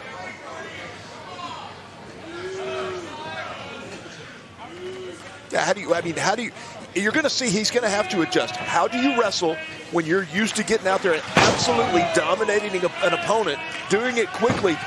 But he's seeing the exact opposite. He is not dominating Rodney Mack right now. You're going to have to do something that maybe you're not accustomed to, and now he is looking at the top turnbuckle, and you have got to be kidding me. No way. This is not happening. No way this is happening.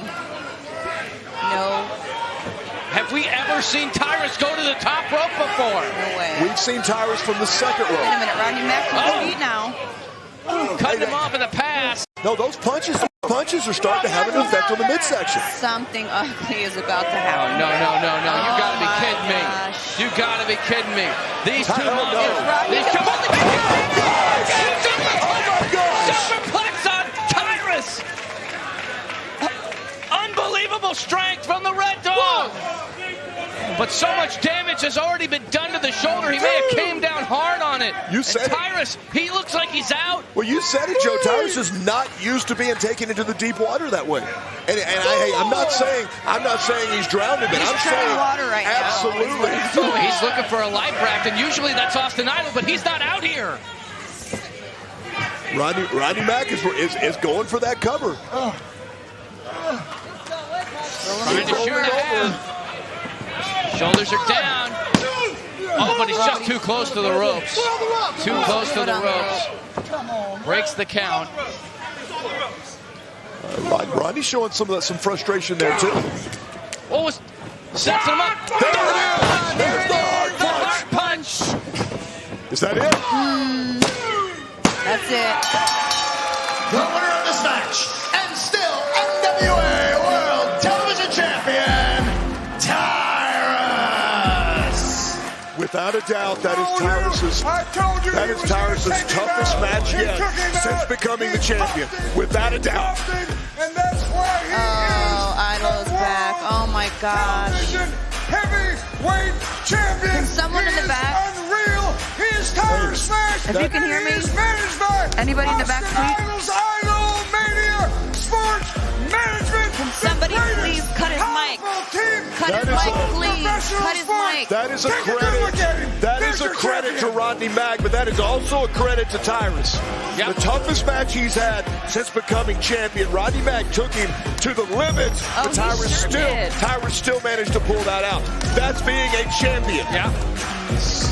6 successful title defense for Tyrus, the Manster. Why is he staring at you Look, like folks, that? we got to keep things moving along. We're going to throw things to May Valentine, who is backstage with Aaron Stevens. Please welcome Aaron Stevens.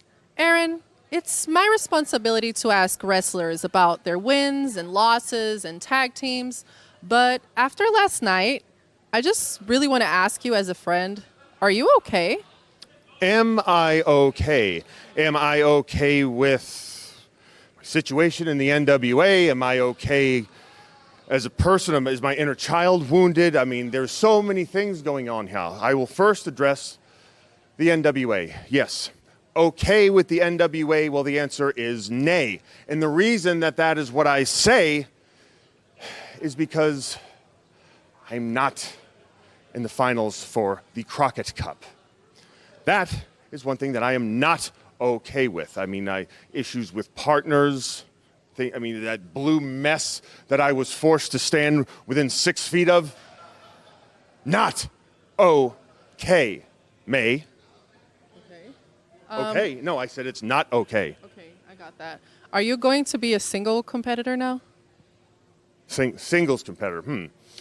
Singles competitor as opposed to a tag team competitor. Okay, so you're asking me if I am going to be a singles competitor, a tag team competitor. I don't know. See, the thing about me is you just don't know. I can be a third-degree karate champion. I can be an intellectual. I could be a stunt double. Didn't talk when I was a stunt double because I didn't have to. Do you want to know why, May?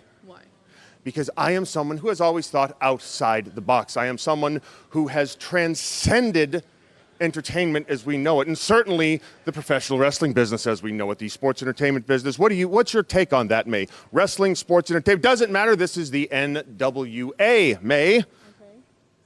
Okay. I'd like to ask you another question, if that's okay. Who do you think is going to win the Crockett Cup, Aaron? First of all, May, I didn't say it was okay.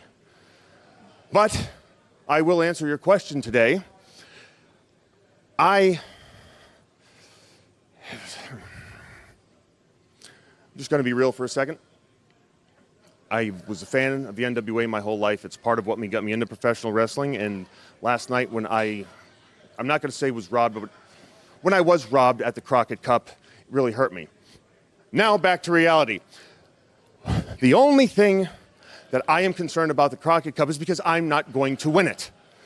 The only person that should be in that last final is me. I don't even need a partner. In fact, what I'm going to do is reinvent professional wrestling as we know it. Yes, singles, tag team, no. I am thinking so far outside the box that the box is not going to even be relevant as a reference point. May, if anyone should be winning the Crockett Cups tonight, it should be me. Okay, Aaron. Thank you for your time today.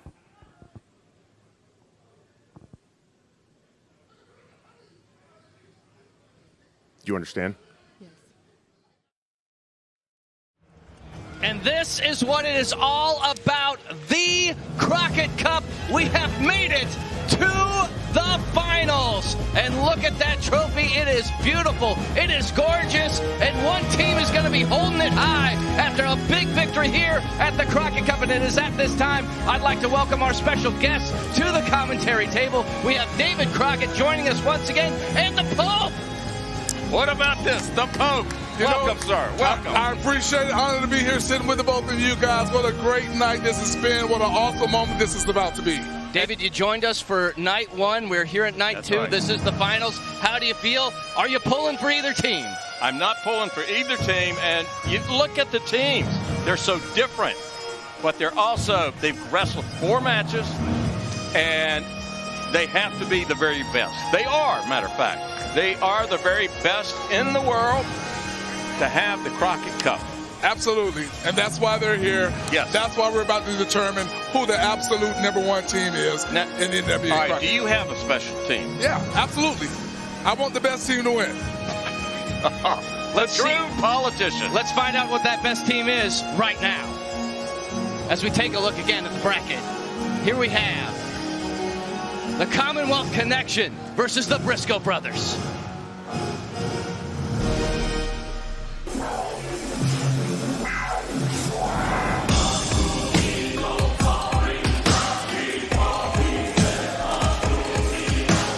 And there you see it, Doug Williams, Harry Smith. They have been beat up, they are banged up, but they are determined. They have grit, they have tenacity. I think that they're going to be able to fight through the pain. And they have the experience. Don't you agree? That's exactly where Pope was about to go. We've seen what both of these gentlemen have been able to do throughout this tournament. Both are well-conditioned. Both are well-versed in any type of ring action. And I expect to see them put that on display here tonight. All right, their experience, their style is totally different from the Briscoe brothers. Absolutely, but don't get it twisted. Well-traveled, they can mix it up with the best of them.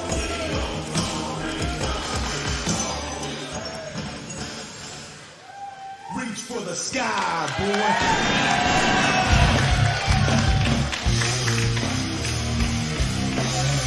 And them boys are back in the building here at the Nashville Fairgrounds. And look at them, they are focused, they are ready. They have accomplished so much in their illustrious career as tag team champions, especially with Ring of Honor, also with New Japan Pro Wrestling, but that's something they've never held. The Crockett Cup, something they crave, something they say they must have to solidify themselves as two of the best to have ever laced up a pair of boots and tag in a ring. But certainly we saw how close they got in the previous Crockett Cup tournament. We saw that they were so much involved. They were so far ahead. They got disqualified in the semi-main event. They don't want to make that mistake right here tonight. Okay, yeah. All right, comparing the two teams, unpredictable. The Briscoe brothers are definitely unpredictable. They have this chaotic plan. You know, you don't know what they're going to do, right? Well, I think you said it right before they all came out. Right now, it's chaos. And it is absolute chaos, but we got to keep things moving along. Kyle, take it away with the in-ring introductions. The following match is one fall with a 30-minute time limit and is the finals of the 2022 Crockett Cup. Introducing first, the team of Doug Williams and Harry Smith, the Commonwealth Connection. And their opponents, they are Jay Briscoe and Mark Briscoe. They are them boys. It's the Briscoe Brothers.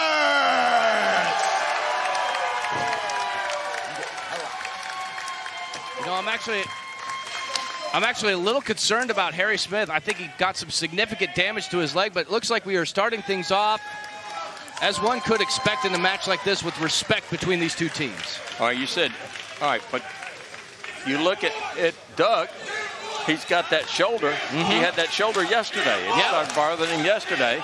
So today it's even got a little worse. He's got it taped.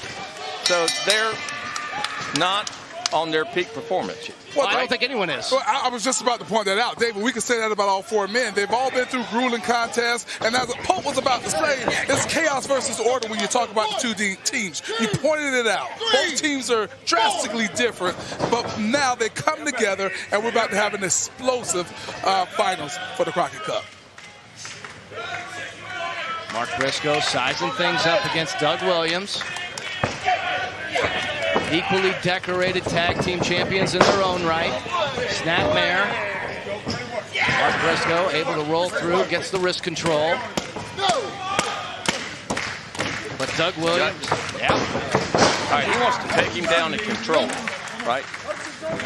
Absolutely. He's the ambassador of British wrestling. And more importantly, I believe Doug right now is trying to get a feel. He wants to know how, he wants to control the tempo. Okay, that makes perfectly good sense. Watch him pop out. And he does, and picks the ankle simultaneously. Drops an elbow into the knee. There's the order. Now what he's going to do, rolls him over. Continuing on. Beautiful submission, center of the ring. Trapping the hands. Mark's got nowhere to go. He's got to fight his way out. And he gets the bottom rope. That right arm, shoulder, he just couldn't hold it. Certainly played a part in it. But I'm telling you guys, if Doug is able to keep this thing controlled, if you will, if he's able to keep this thing in order, they have a great chance of coming out on top. Tag is made. Kick to the midsection. Here it comes. Big clothesline from Jay Briscoe and a punch to Harry Smith on the apron. I mean, Crockett, you gotta know, when it comes to the Briscoes, they just want to fight. Right now they're wrestling, but they want to fight. They want to get in a brawl. And if it goes that route, hell, I don't know, it's probably going to favor them. Wouldn't you agree, Joe? I would have to agree wholeheartedly. And now a tag is made, and it's not just the brawling, it's the ability to cut off that ring and make sure that Doug cannot tag in that powerhouse that is Harry Smith, as Doug is trying to fight for the bottom line, fight to his face like a rabid animal. Some would argue that he keeps him on their side.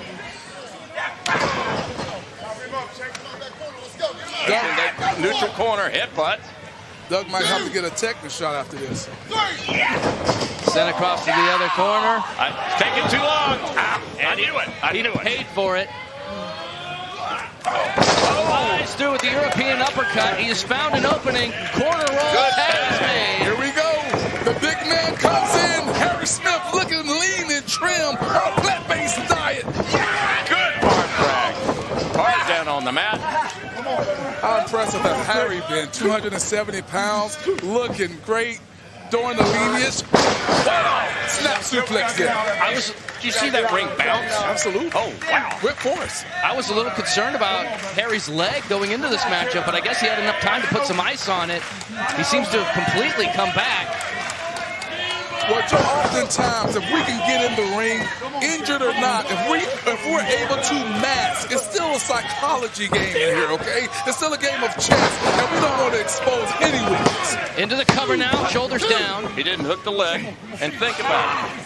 Because it's the Crockett Cup, you're going to do everything you can to get back in that ring and win the cup. You fight through it. That's what we do. Every time we come out here in the ring, we fight through it to get to it. And right now, they're trying to get to that Crockett Cup. Back up to his feet. Mark Briscoe trying to reverse the pressure here. Trying to get out of this hold. Too much leverage. Harry Smith, so powerful. Look at that, using his forehead. Yeah. Got that leverage. Mark's just trying to muscle himself up. Almost got a turn. Now he's got a turn. What's he going to do? Oh, back. Nonetheless, that was very impressive. I wouldn't have expected that from Mark Briscoe. That is a third-generation pro wrestler there. As now, Mark Briscoe looked like he found a brief opening. Oh, he threw the forearm. And a tag is made. Here comes Jay. Don't have to look pretty, but it's effective. And now Jay's in. He's rocking. Oh, foot to the head. He's going back again. Another foot. Finally taking Smith off of his feet. Set him up. He's looking for the Jay Driller. Jay Driller. Harry's fighting it off with everything he's got. He's going to have to wear Harry down a lot more before he tries to hit that. All right. Dropped him right on his head. In perfect position, electing not to go for the pin. Tags in Doug Williams. And Doug going right across, takes out Mark Briscoe. And a double team effort from the Commonwealth Connection. And they're connected. They're hitting on all cylinders right now. Slam! Slam! All right, Briscoe up. Right on the head. Assisted senton, and Doug Williams hooking the inside leg. Oh, close. Count of 2. So close, but no cigar. What they have to do right now, the Commonwealth, they got to stay on top of the Briscoes. They have them hurt. Yeah. They got to live. Keep moving, keep moving. Scoop and a slam. Drops the knee right across the face. Hooks the outside leg. He's got to keep him in their corner. Or he's in the neutral corner now. Now he's go over there. Good. Well, again, you're talking about superior knowledge when it comes to Doug Williams. You're talking about world travel when it comes to Harry Smith. They know what it takes. They didn't get here, you know, off of any type of luck. They got here because they worked hard and they worked great as a tandem. Decades worth of experience, especially in tag team wrestling, and it shows and it's paying off. That's why they're here in the finals. Jay Briscoe trying to fight back. Shots to the midsection. Wants to get back to his corner. Wants to make a tag. Harry Smith answering back with headbutts. That's got hurt both of them. Oh! Hell, it's hurting Pope just watching it. Harry Smith trying to shake off the cobwebs. Picking up the feet. Stop to the midsection.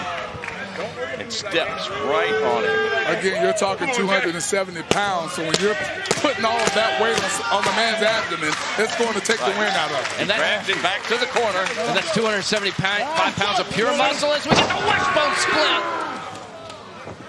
That hurts. Yeah, you want to make a wish? Nope. Doug Williams down the legal man snap, suplex. Floats again into the cover, quick 2 count.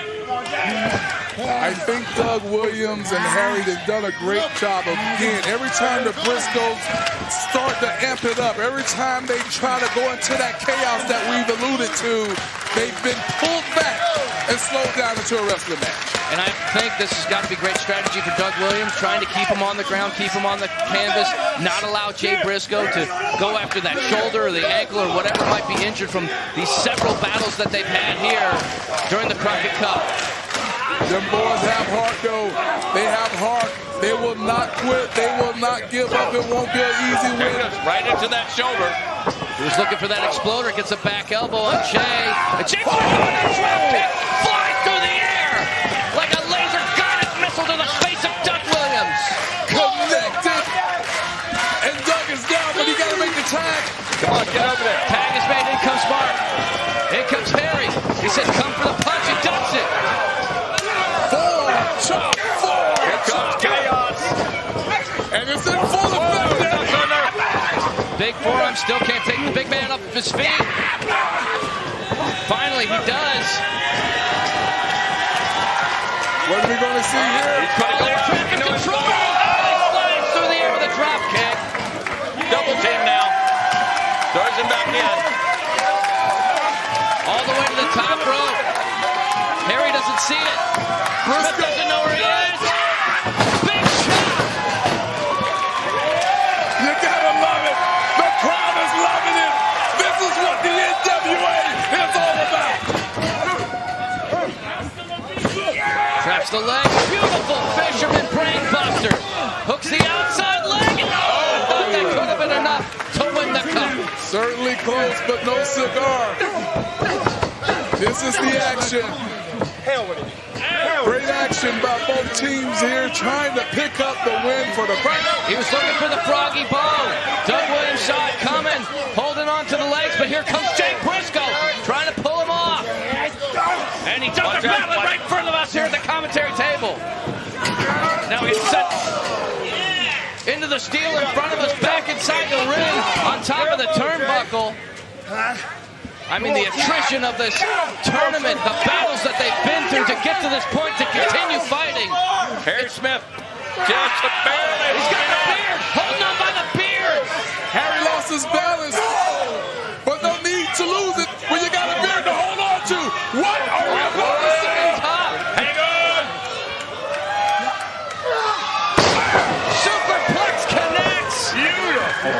Harry Smith damaging himself on that move. Barely into a cover. So close.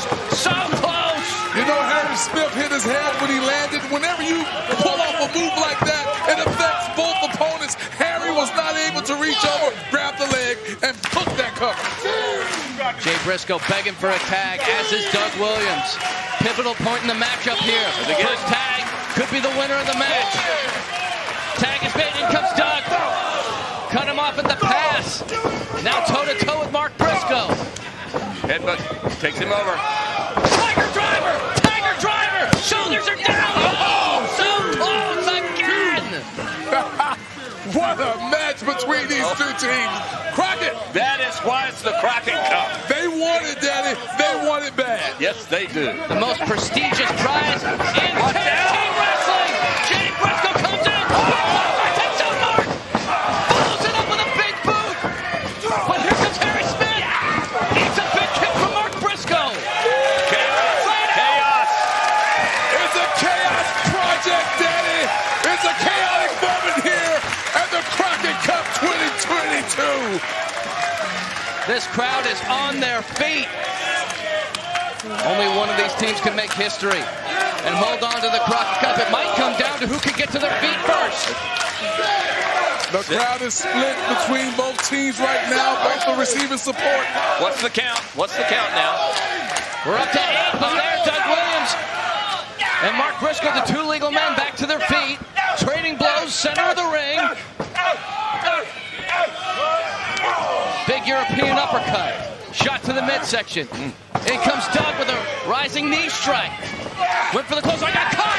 Big suplex. Big suplex by Mark. Tag is made. In comes Jay Briscoe. Doug seems stunned right now. He seems stunned to Doug Williams. He was going to go for a neck breaker. Instead, gets pushed into the corner. Sent off by Jay Briscoe. Ducks the clothesline. Up onto the shoulders. Death Valley Driver! Death Valley Driver! Doug doesn't know where he is right now. Froggy Bow! This could be it! Isaiah Smith! Two count!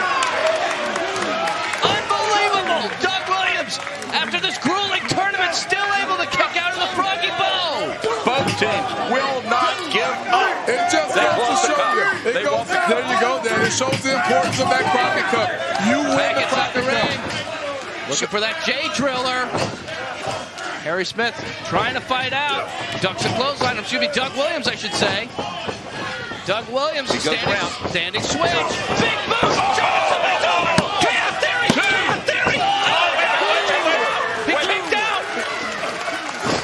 Jay Briscoe was able to kick out, even though Harry Smith was there to stop Mark Briscoe from making the save. The action is so chaotic, even the cameramen were all over the place.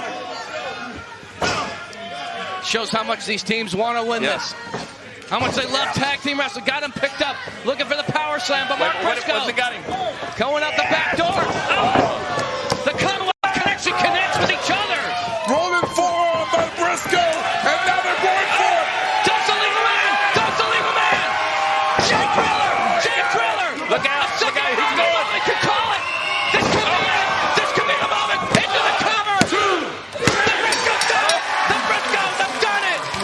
The winners of this match and the 2022 Crockett Cup, the Briscoes!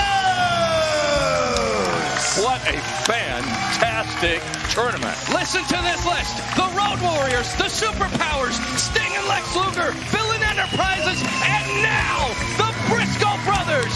They have won the Crockett Cup here in Nashville. One of the best tag teams in the world today, and now adding the Crockett Cup to all of their list of accomplishments just heightens. Oh, my goodness. What a match. Congratulations to the Friscos, but also congratulations to all the teams. Really, they all gave it their go. They gave it everything they had. They came within an inch of winning this tournament themselves. The Commonwealth connection. And still, a show of honor and a show of respect. Hey, everybody is up applauding both teams. Absolutely. This is truly the Crockett Cup. There you go, because the fans are the winners tonight. Absolutely. Standing ovation. Someone's got to get that cup in the ring. They got to celebrate. I think that should be you. There we go. David Crockett is leaving the commentary table to go present the cup to the winners. And them boys are ready to celebrate the handshake there to David Crockett, son of Jim Crockett, brother of Jim Crockett Jr. And there it is, the cup. How about that? Those are your winners of the 2022 Crockett Cup. History has been made. They didn't get a chance to do it, but now they've come back. They've redeemed themselves. They're saying they're the best in the world. Solidifying their dominance as one of the best tag teams ever in the sport of professional wrestling. Congratulations to the Briscoe brothers. What a moment. A standing ovation from these folks here at the Nashville Fairgrounds. We did it, Mama! We did it! And they are drinking in this moment because they've worked so hard. David, I got to talk to you right now. What did it feel like just shaking their hands? I am so excited. What a great team, a great tournament. I want to thank everyone. Jim Crockett Cup is back. The NWA is #1. All right, ladies and gentlemen, I know them boys they are going to be tearing up Nashville. I tell you what. I wonder if beer's going to go in that thing tonight. I think I'd have to imagine so. And look at that, standing tall. Congratulations, Briscoes. We're going to be going into our main event next. It is going to be Nick Aldis challenging for the 10 pounds of gold against Matt Cardona.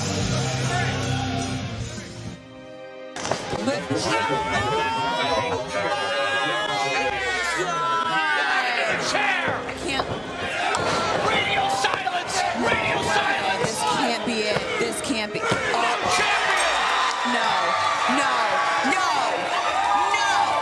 All hail the new NWA World Heavyweight Champion. I'm never gonna lose this title. I'm gonna be the champion forever, and there is nobody who can stop me. I'm taking the responsibility right now on behalf of myself, of Harley Race, Ric Flair, Jack Briscoe, Dory Funk Jr., the American Dream Dusty Rhodes, every single one of those wrestlers back there, Billy Corgan, and every single one of these fans in Oak Grove, Kentucky, to tell you that I think you're an arrogant, self-righteous son of a bitch. So I'm here tonight to tell you flat out that your challenger is looking right at you. So don't get too comfortable with that 10 pounds of gold, because it's coming home to the real world's champion. Nick Aldis has laid down the gauntlet. It's happening. Nick Aldis, the national treasure, versus Matt Cardona for the 10 pounds of gold. Please show up. Please don't pull any tricks. Please live up to your word, because you're right. The NWA does need saving, and it's getting saved by the real world's champion. I'm not coming unless, it's fair. Everyone's out to get me. Billy Corgan's out to get me. There needs to be, like, a special guest referee that I agree to. You're asking me if I can be impartial as the referee of the NWA World Title match. The real answer to that is, I don't know. He thought that he was safe because he thought I was distracted with something else. Hell, Nick can even say he deserves the championship, but I need it. You've had it, and you let it go. I will never let it go. I can't let it go. I won't let it go. Make no mistake about it. The true test in the NWA is whether you can beat the national treasure. And he knows it, everyone knows it, and I know it. Nick, I do respect you. There is no way in hell you're walking out of Nashville with my title. I don't care who he wants to bring. I don't care if Chelsea's there. I don't care if Knox is there. I don't care if VSK's there. Just get in the ring. Like, let's go. I'm a closer. When it's all on the line and the pressure's on, I come through. March 20th is going to be a hell of a fight because there's two guys in there fighting for something we both want, something we both think we deserve. Always ready Mack Cardona versus egomaniac Nick Aldis is the most important match in the history of NWA. Because the future of NWA is going to be in my hands or Nick's. You're a clown. And when the time comes, the clown goes down and this circus is over. The NWA World Heavyweight Championship is mine now. It's my baby now. And Sunday the 20th is going to be another chapter written in NWA title history.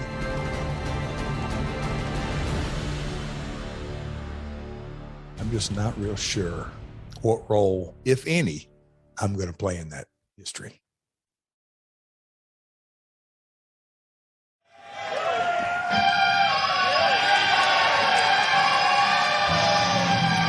Ladies and gentlemen, welcome to our main event, and we are now in the presence of a living legend, a six-time NWA World Heavyweight Champion, a WWE Hall of Famer, an Impact Hall of Famer.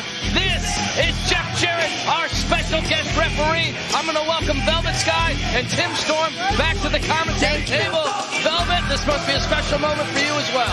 It's very special. It's great to see Jarrett again.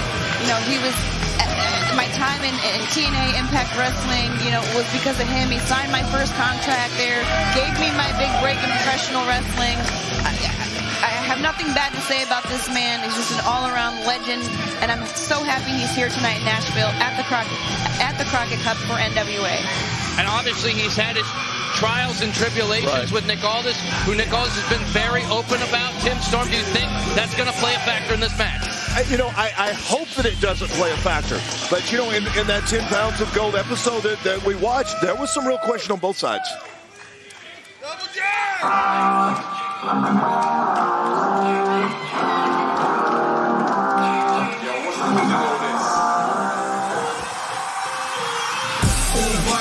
And here comes the national treasure, the dealer, Nick Aldis.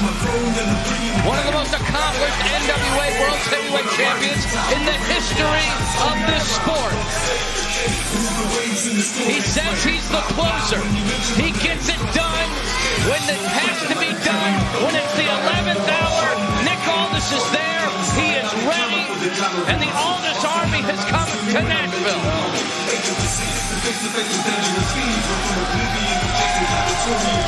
Tim, you know Nick Aldis better than anyone. I'm going to throw it to you. What is going through his mind? I'm sitting here debating because it's not about Tim Storm, but I've been there on the 11th hour, and as much as sometimes I didn't like the way he got it done, the dealer has always gotten it done. Tonight we're going to find out if he can do it again. I hope he does. I think that sign says everything. Nick energy. Well, we all know, we love, we respect the NWA and what that NWA World's title means. And Nick knows it, he appreciates it. And I'll be real honest, I don't know if Mack Cardona does or not. But we're going to find out if Nick can pull it off again, and I believe that he can. I do too.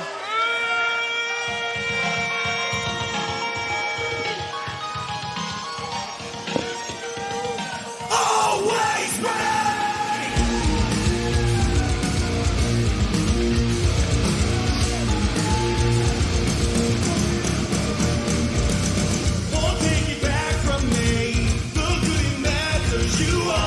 You guys, I really didn't think I would despise anyone here in the NWA more than Austin Idol. But Mack Cardona, he takes the cake. He's the new contender. I absolutely loathe everything about him, what he stands for, his presence here in the NWA. I said this before, the disrespect that he brings here. There's no room for that here. I don't like him. I don't like anyone associated with him. And I really, really hope Nick Aldis makes an example of him tonight.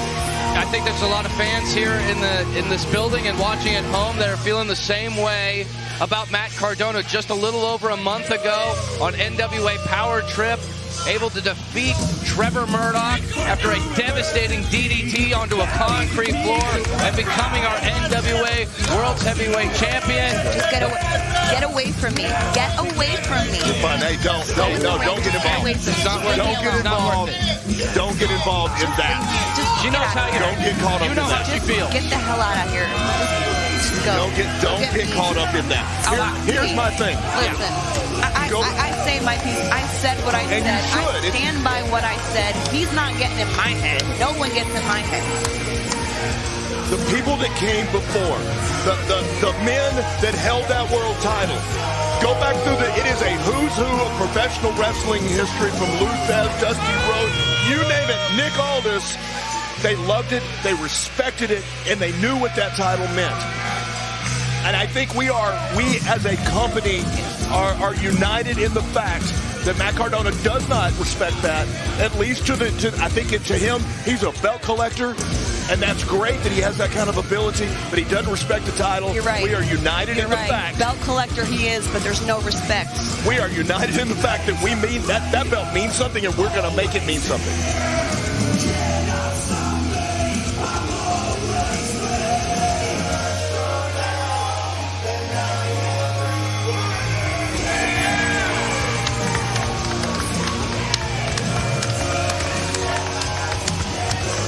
Showing no fear, no hesitation. Nick Aldis, laser focus on Mack Cardona. Kyle Davis, we're going to throw it to you. Take it away for the in-ring introductions.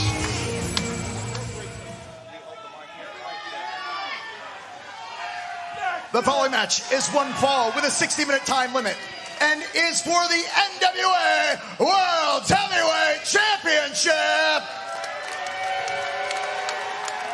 Introducing first, a man who is a Hall of Famer, a former 6-time NWA World's Heavyweight Champion, and someone who made the Nashville Fairgrounds synonymous with the NWA, your special guest referee, Jarrett.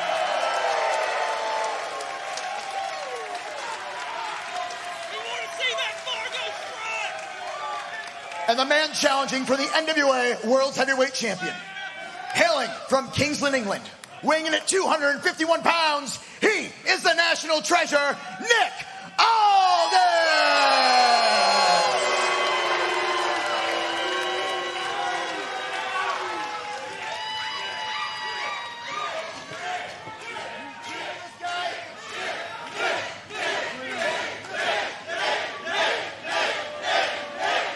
I agree with these people. Nick. And the man who is the reigning and defending NWA World's Heavyweight Champion, weighing in at 230 pounds, from Long Island, New York, he is always ready, he is Mack Cardona! I have to say, this is a very divided crowd here at the Nashville And now, Fairgrounds. Jeff Jarrett will explain the rules. Boys, y'all know the damn rules. I've talked to you both extensively in the back. These people came here to see a classic NWA title match. I'm going to do my part. You boys do your part. Now let's do this. The 10 pounds of gold held high. Right off the bat. On the attack, the bell has not rung. Jeff Jarrett has not rung the bell. Did Mack Cardona not just listen to what Jeff Jarrett said? All right, here we go. Ladies and gentlemen, the match is underway as Mack Cardona is pummeling Nick Aldis. Nick Aldis fighting back. Right hands to the champion.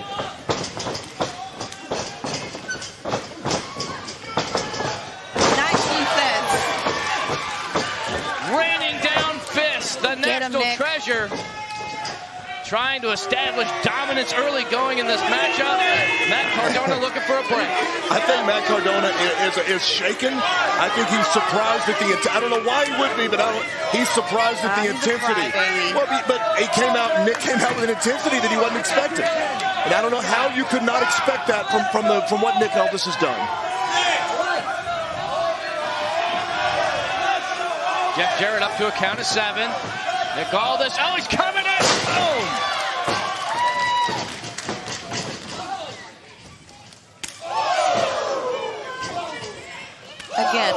Again. Sending him into the other corner. Up onto the middle rope. Keep going, Nick. Keep going. Past 10. Jeff Jarrett staying right there, telling Nick Aldis he's run out of time. The knees come up. Get some separation. Oh, no. Nobody home there. Hey, listen, you are not going to outsmart the dealer. You're not going to.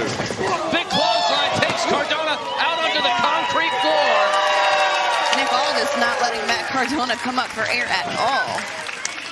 Nick Aldis knows exactly what this means. He knows he's proven how important it is to him. He's not gonna let this slip away. Matt Cardona priding himself on being, quote, always ready. But I'd have to say Nick Aldis is always ready as well. Whoa! Are you kidding? You know what? What are you doing? What are you doing? I'm sitting here doing my job. Don't even. No, I'm doing my job. Like you said to me, don't. He's just wasting time. He's just a crybaby. Breaks the count, quickly rolls back out. And now Matt, he's got the belt. He's got Sweet Charlotte in his grasp. He's still going to take a count out. Why is he focused on what we're doing? And if this is an NWA, he's got the championship. If he loses by count out, he holds on to the championship. He needs Jeff Jarrett's calling for a microphone. Jeff Jarrett has stopped the count. Jeff Jarrett has stopped the count. Jeff said, I'm not counting you out. Jeff saying he's not counting him out. Jeff Jarrett, the right man for the job tonight. Here comes Kyle Davis with the microphone. This is interesting. Listen up, Slapnut. Cardona, I said at the beginning of the match, these people came to see a classic NWA title match. That's true. I'm going to call it like I see it. And the way I see it, you're about to get your ass beat all over this building. Because I'm not counting you out. You stay out there or you won't. This match is going to end when I say it's going to end. And I guarantee you, at the end of the night, there's going to be a winner. Now get back in here. No count out. Jeff, this isn't going to happen. Use my spirit animal right now. Wait a minute. Where is Tim Storm? He's got Tim Storm. Get him, Tim.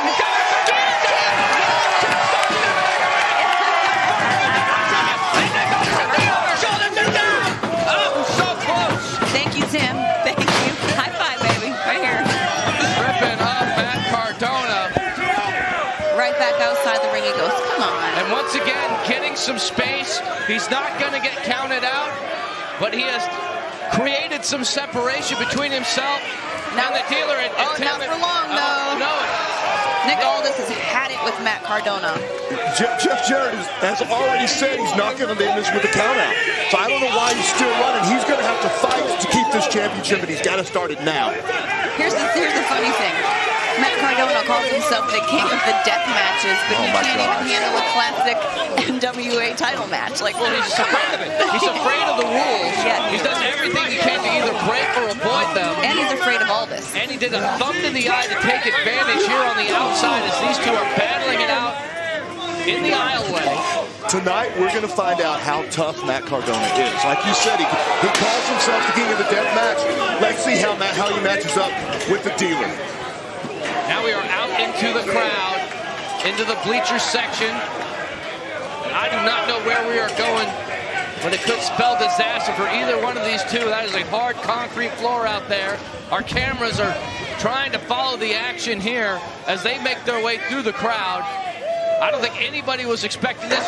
Nicholas pick him up face first into the bleachers. I'm curious here. What's Jeff Jarrett going to do? Has this just become a falls count anywhere? I don't know. I think that's going to determine if somebody goes for a cover. Is he going to start counting? As Matt Cardona kicks the midsection, face first goes the dealer.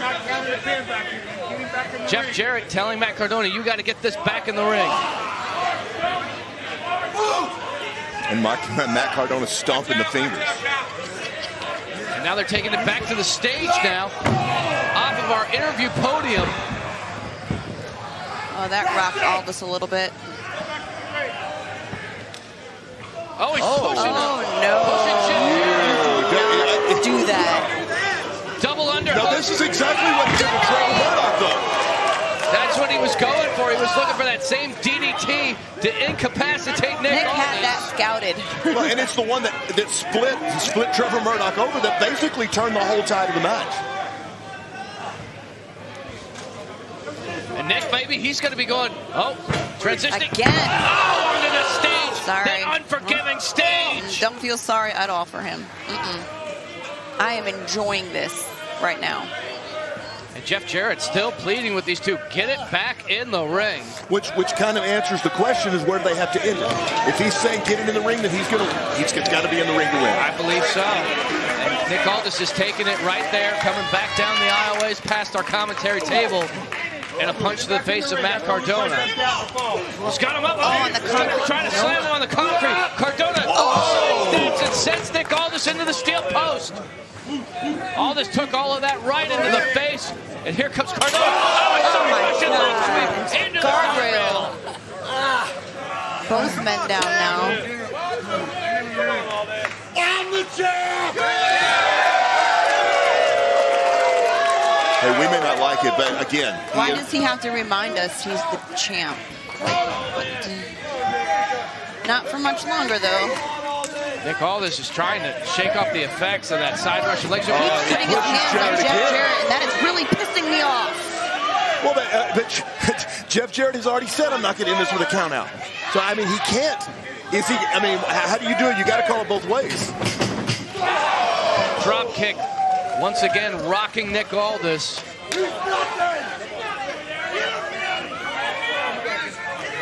Come on, Nick. Oh, he's looking for he got the double underhook on the concrete floor. The same maneuver That's exactly what he did to Murdoch. That's exactly what he did to Murdoch. On that concrete floor, Nick Aldis is seeing stars. I'm surprised if he's even conscious at this point. He's not moving. No, he's not. Mack, looks like Jeff Jarrett actually has begun a count. With both men out of the ring. Both men are outside the ring. Cardona pushing Nick Aldis back into the ring. And a big boot to the face. And again, this is shades of Trevor Murdoch again. It's exactly the attack he used. Dropped his head on the concrete and then just went after his skull. And now applying more pain to the throat and to the face, driving that knee into Nick Aldis. This is not looking good for Nick Aldis right now. And I am here rooting. I know we're not supposed to be biased here, but I am all for Nick Aldis winning this match for obvious reasons. Completely blasted with those forearms as the hooks the leg. 2 count. Come on.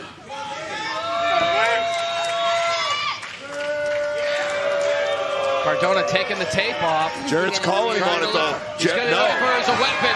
He's going to be choking the life out of Nick Aldis, and Jarrett says no. Jarrett says no. Everybody here in Nashville on their feet for this main event matchup. Jeff Jarrett is a man of his word. He's calling it down the middle. Neckbreaker. With the damage that's been done, this could be enough. Hooks the outside leg. 2 count. No, you don't know. It's Nick understands. Nick, this is a hard issue at this point. He loves that world title. He loves the NWA, and he's not fighting just for himself. He's fighting for the NWA and every one of us.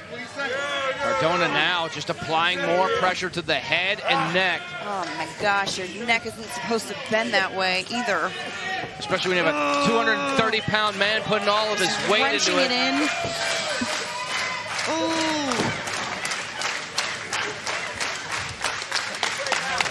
Rap trying to think of putting Nick to sleep, but no. Nick fighting back now. National treasure. There you go, Nick. There you go. Punches. Keep it up.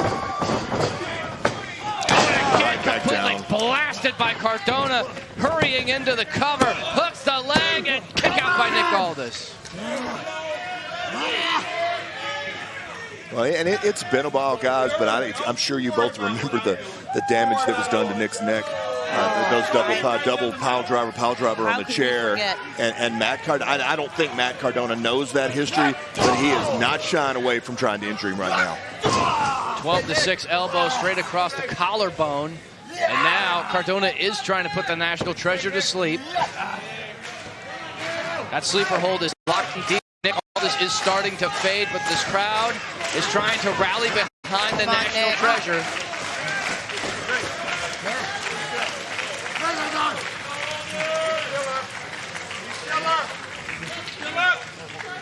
He's slowly fading. No, he's showing still signs of life. He's still in this.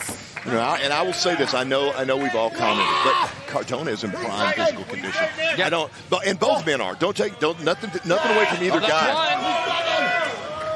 But cardiovascular is not going to be an issue right now for Matt Cardona. We're there. Nick could be asleep. And he's wrenching it in deep. Nope. Come on. Stay in it. He's staying in it.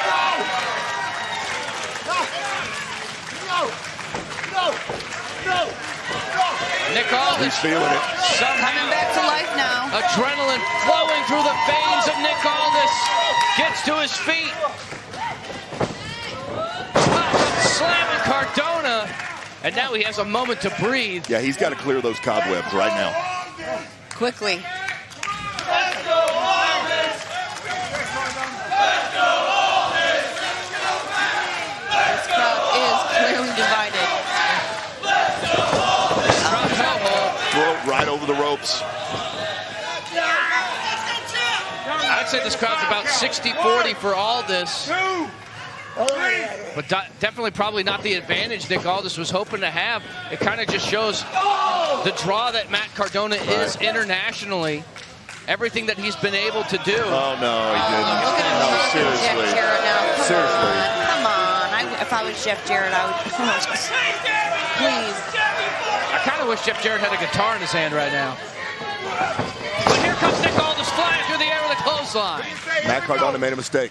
Now you take time away, you take your focus away. Right there. Yeah, well, you take your focus away from Nick Aldis to put it on Jeff Jarrett, and that's what happens. And I hate to say it, that's what you deserve for losing focus. You should not hate to say that. Facts are facts, Tim. Yes, I am having a hard time being objective. I'm trying to call this, and I don't like Matt Cardona either. Counts up to 8. Cardona's at his feet, so is Nick Aldis. Blocks the punch. Aldis delivering one of his own. Aldis playing great defense. Exchange of forearms. Oh, and a thumb to the eye from Matt Cardona. Oh, no way. And a high face to Nick Aldis. A big clothesline. Decapitating Matt Cardona. I am living through Nick Aldis right now. Pick up. Nice. Michinoku driver. Will it be enough? Hooks the leg. There it is. Oh, and a 2 count.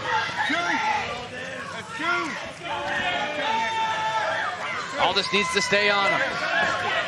Keep the pressure on Cardona.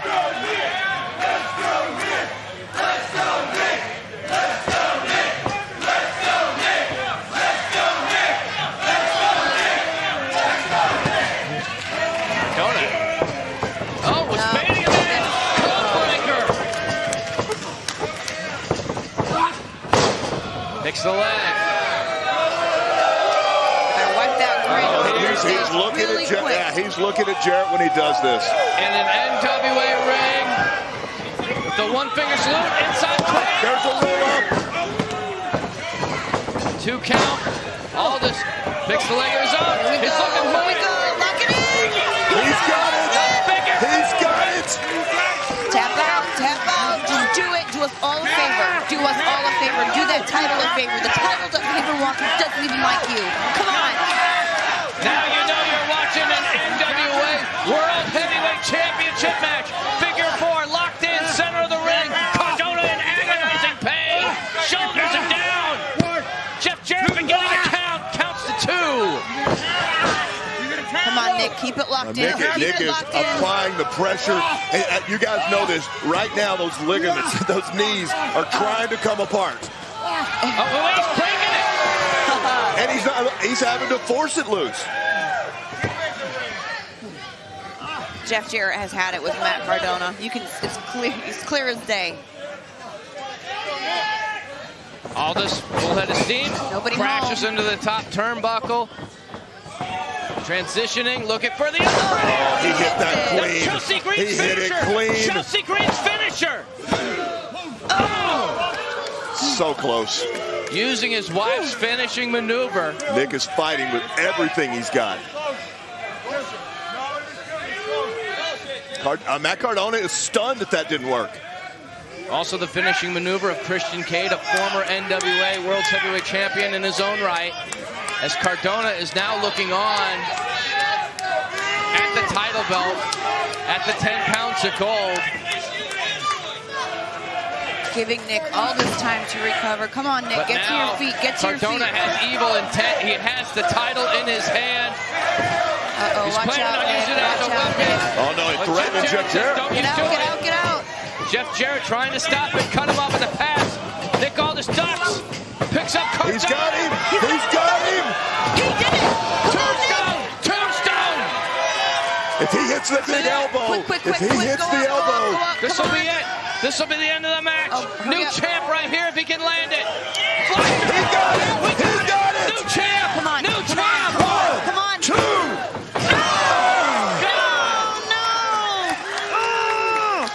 Everyone in this building thought that was going to be it. That was the moment for Nick Aldis to become a 3-time world champion. Will this bad dream ever end? Nick Aldis thinks it will. Nick Aldis is now looking at Sweet Charlotte. Looking at that championship that he held on to for 3 years. But he can't, though. I mean, you can't get disqualified.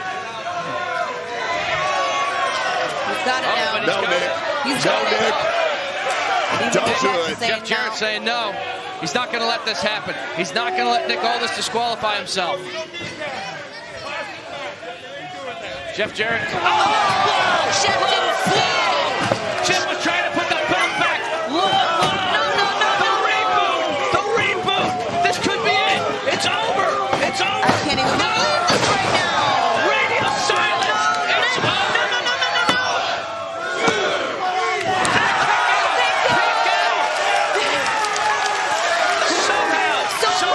The heart of a champion. That was 2. Nick Aldis has held this title for 3 years. He knows exactly what it means. He knows what it means to him and to all of us. He's given it everything he's got. Heart, soul. He wants to hold that again, and I think he's got it. I think he's going to do it. Cardona lining up again for another reboot. Gets sent up by the concrete floor. Crashing down in front of us. Crashing and burning. You can see the sweat on the concrete, how much these two are working, how much they have to exert. And oh, here comes VSK. Here comes the Cardona. Oh, come on now. Coming out to check on Matt Cardona. Get the hell out of here. Get out. Get out. Nick Aldis is down and out. You know what I on hate the more floor. than 1 Cardona? 3 Cardonas. Get out. Jeff Jarrett is keeping them off. He is keeping them away. Get out. And regardless, the Commonwealth connection. They said they had Nick Aldis' back. They said they had Nick Aldis' back. They're taking it to the Cardonas. Get him. Get him. Doug Flair's only one shoulder. Everybody's flying. Bodies everywhere. Crazy right now. Crazy. 4 brutal matches right in front of us. Our phone commentary table. Water bottles exploding. Incredible offense as Mike Knox takes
champion. We have a new champion. Hold on. Wait. What's Jeff? Jeff Jarrett, he's asking for the mic again. Wait, what's going on? What a chaotic ending. Congratulations, Nick Aldis. We have a fantastic. Great job, Nick. I mean, it was a family. Wait. Hold on. Uh-oh. What did he say? No. The winner by disqualification and still NWA World Heavyweight Champion, Mack Cardona. Winner by disqualification. Chef Jarrett is under the impression Mickie James delivered the low blow. He thinks Mickie James hit him. He thinks Mickie James did it. BSK now has Sweet Charlotte. No. Telling Jeff Jarrett to hand it to Cardona and raise his hand. Jeff has no idea that was Chelsea. He has no Jeff Jarrett, when he turned around, all he saw was Mickie James. I cannot believe this right now. Mickie She is pleading right now. Mickie is trying to tell Jeff right now that it was not her that low blowed him. And think about this. He had the Kingsland locked in. Cardona was tapped. Everyone saw it. In this building, around the world, everyone saw it. He stole it. This is not right. This is not right. This is not right.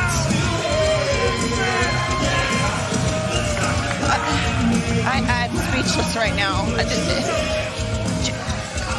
Can someone just tell me? No, he's saying he believes that Mickie James. He can only call what he could see. But he didn't see it, though. That's the problem. He didn't see it. That's the problem. A heartbreaking moment for Nick Aldis and for Mickie James. A major defeat, but I believe that this is far from over.